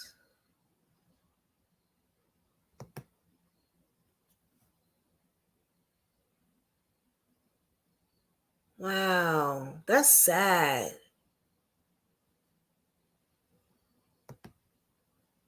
I believe that the higher power is pure love. Yes. Amen. Wow. Thank you, Kathy B. Always have your head on the swivel no matter where you at. Yes.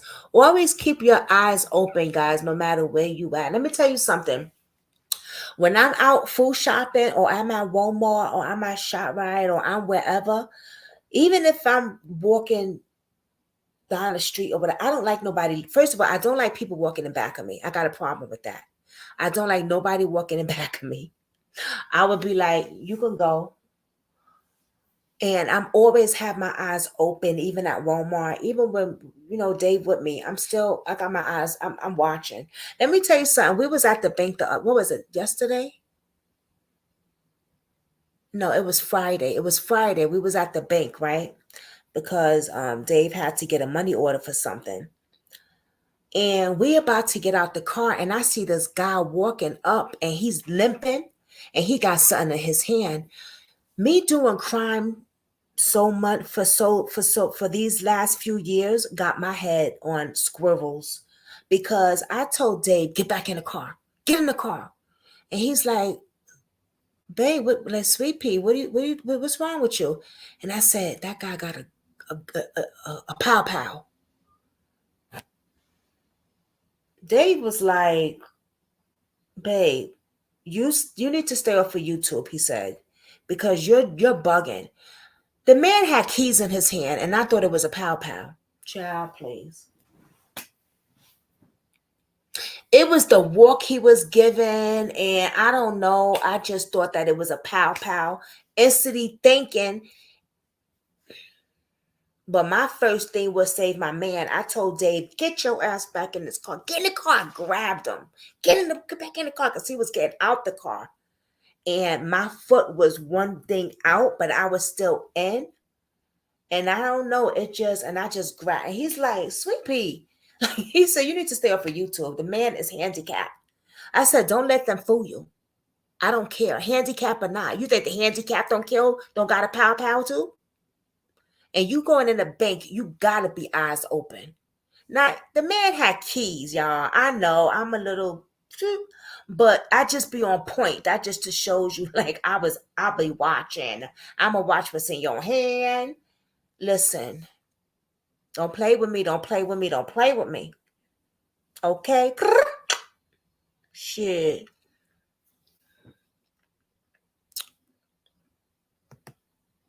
Most of the time you go live while grocery shopping. I do, right? See, they know. And Katie, you know I do that for a reason, right? Because if anything happened to me, I want y'all to see this shit on live. Katie, no, I be on live going grocery shopping.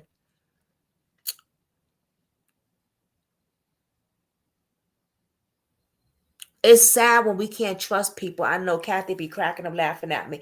Girl, yes, I thought he had a pow in his hand. I grabbed the Dave so tight. He talking about, what's wrong with you? Why are you so paranoid? He said, you need to stay off of YouTube. You're doing YouTube too much. You with that crime stuff too much. But listen, I be alert. I be on point. Like shit. The man, and they think because the man was handicapped that we can't get it. It can't happen. He can't hold up the bank. What? What? What? Well, you dumb? The fuck? Don't get it twisted, nigga, okay? Don't never get that twisted. I don't care if he in a wheelchair, if he got one leg, or she got one arm. Shit. They gonna hold up something. Man, listen, don't play with me.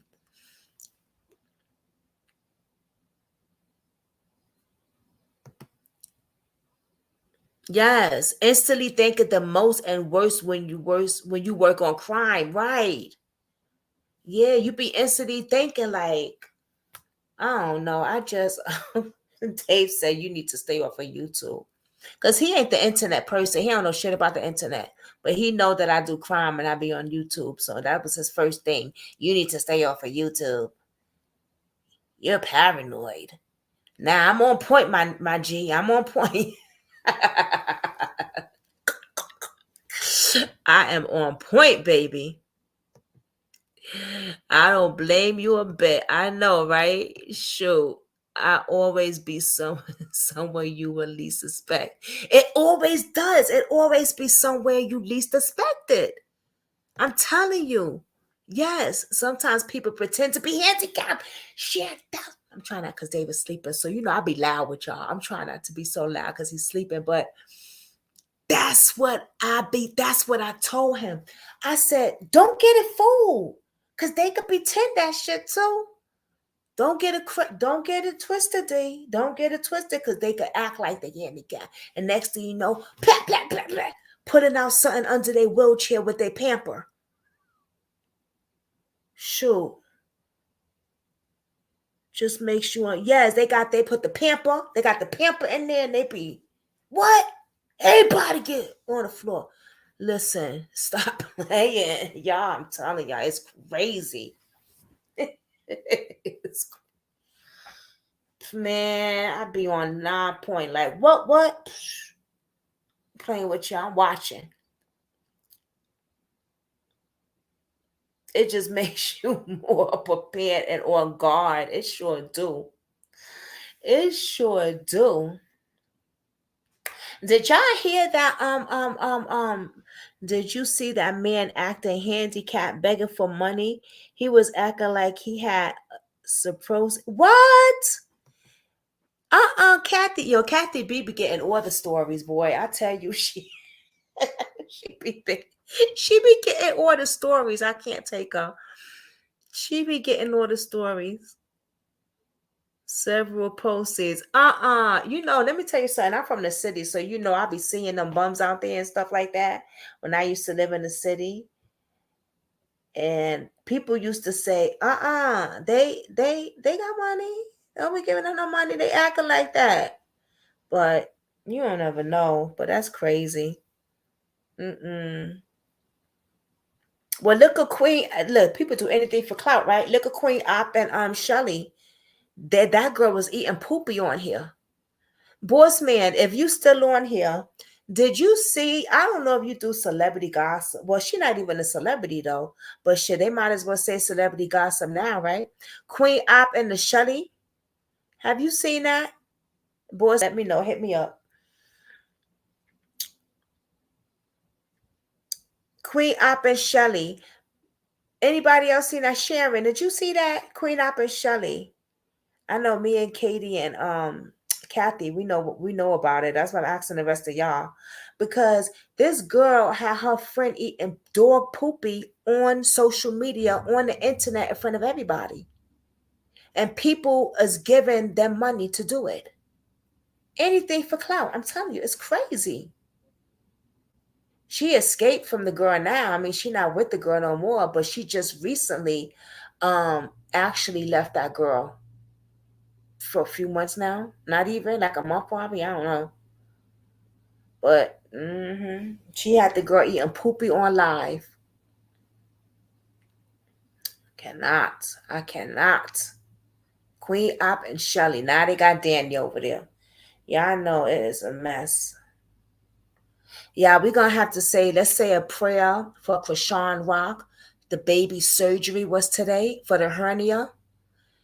I hope that everything works out well with that little baby because he is a newborn and he has a very big hernia, I heard. No, you didn't? Oh wow, you gotta go on my celebrity channel.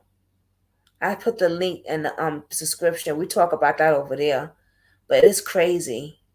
I'm getting into that stuff a little bit more, yeah, because you got the crime over here, and then we got the celebrity and the other stuff that goes on my other channel.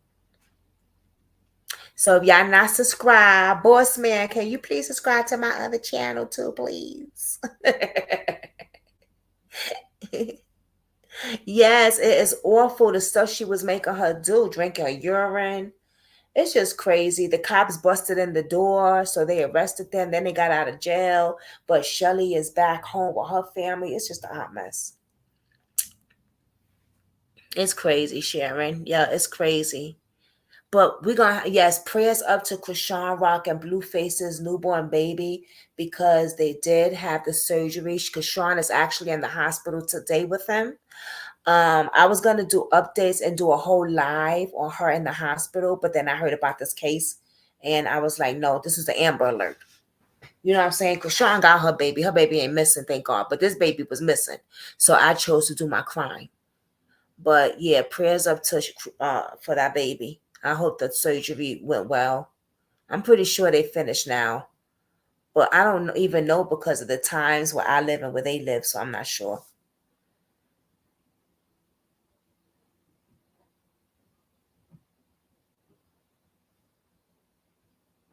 But y'all, I don't know. I got this thing on my leg.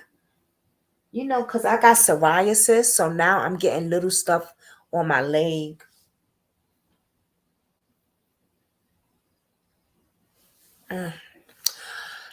All right, y'all. We're going to end this live. I should do my celebrity gossip on the next channel, but I'll do it tomorrow. Actually, no, tomorrow we're going to come back here and do the crime. We're going to come back here and because they're going to have they probably have some updates on this. So I want to come back here tomorrow and check on this and we could talk a little bit. And we also got to talk about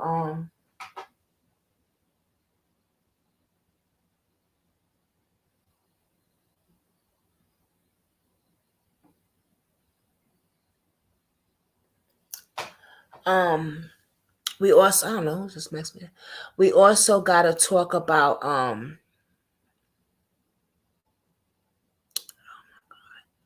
Oh God.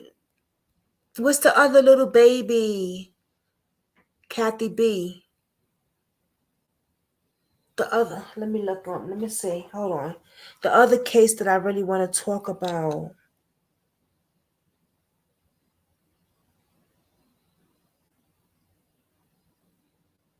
What's the other little baby? Wait a minute. Let me see. Oh, you just sent it to me. Oh my God. Oh, the nanny. Oh, child. Corey. Yes.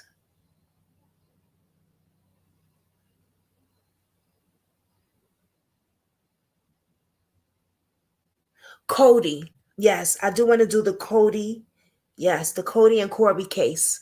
So we could come here tomorrow and do that and get an update. If they have an update on this, Corey Bix going to trial in November. Yes, I want to talk about that. I started that case when it first happened. I was so freaking mad that the damn dad. Oh, but we're going to talk about that case tomorrow. And then we could talk about this if they have any updates on this. And then we got the nanny who gave, the nanny decided to have sexual relationships with an 11 years old boy and had a baby by him. Child. I can't. Remember back in the day, that teacher that happened to, and then they was all a happy little family they tried to be? Remember? We're going to mix that up with this nanny thing tomorrow. Yeah. I'm going to get my thumbnails and everything straight. My thumbnail today looked at a mess, y'all. Y'all got to excuse it. I tried to just put it together real quick because it was a last minute thing that I went on here about this case. I didn't know nothing about it until today, the same time I went on. So we back on our crime stuff. I will see y'all tomorrow. I'll put my stuff together and put it out there. Keep your notifications on. And everyone, this was an amazing live. I'm so happy. Shout out to Boss Man Blake for joining us. Thank you. And if y'all not subscribed to Boss Man Blake, what y'all waiting for? Y'all need to go ahead over there and subscribe to his channel. Let me put his link down below before I leave. Let me put his link down below before I leave. Hold on. Gotta show Bossman Blake some love. Check that interview I was sharing that I did with Bossman Blake. It was amazing. Shout out to him. He is a music artist as well. So, yes, he is doing his thing. Okay. And we are going to show him love. And we need to go make his live when he go over there too. Keep that notification bell on for him. That is his link right there for Bossman Blake. Please go over there and subscribe to his channel. And also, when you go subscribe to his channel, right, you can go and look at his next to where it says community or something like that. He has his other channels up there, so you could check out his music and stuff like that. His music channels and stuff. Child, I was in the shower yesterday bumping a couple of his songs. I ain't lying. I was in the shower yesterday blasting that shit, yo. So yeah, shout out to Bossman Blake. Everyone, if no one told you they love you today, y'all hanging around the wrong heifers. Because I love you. Everyone have a blessed night, and I will see you tomorrow. Peace. Bye, my kings and queens.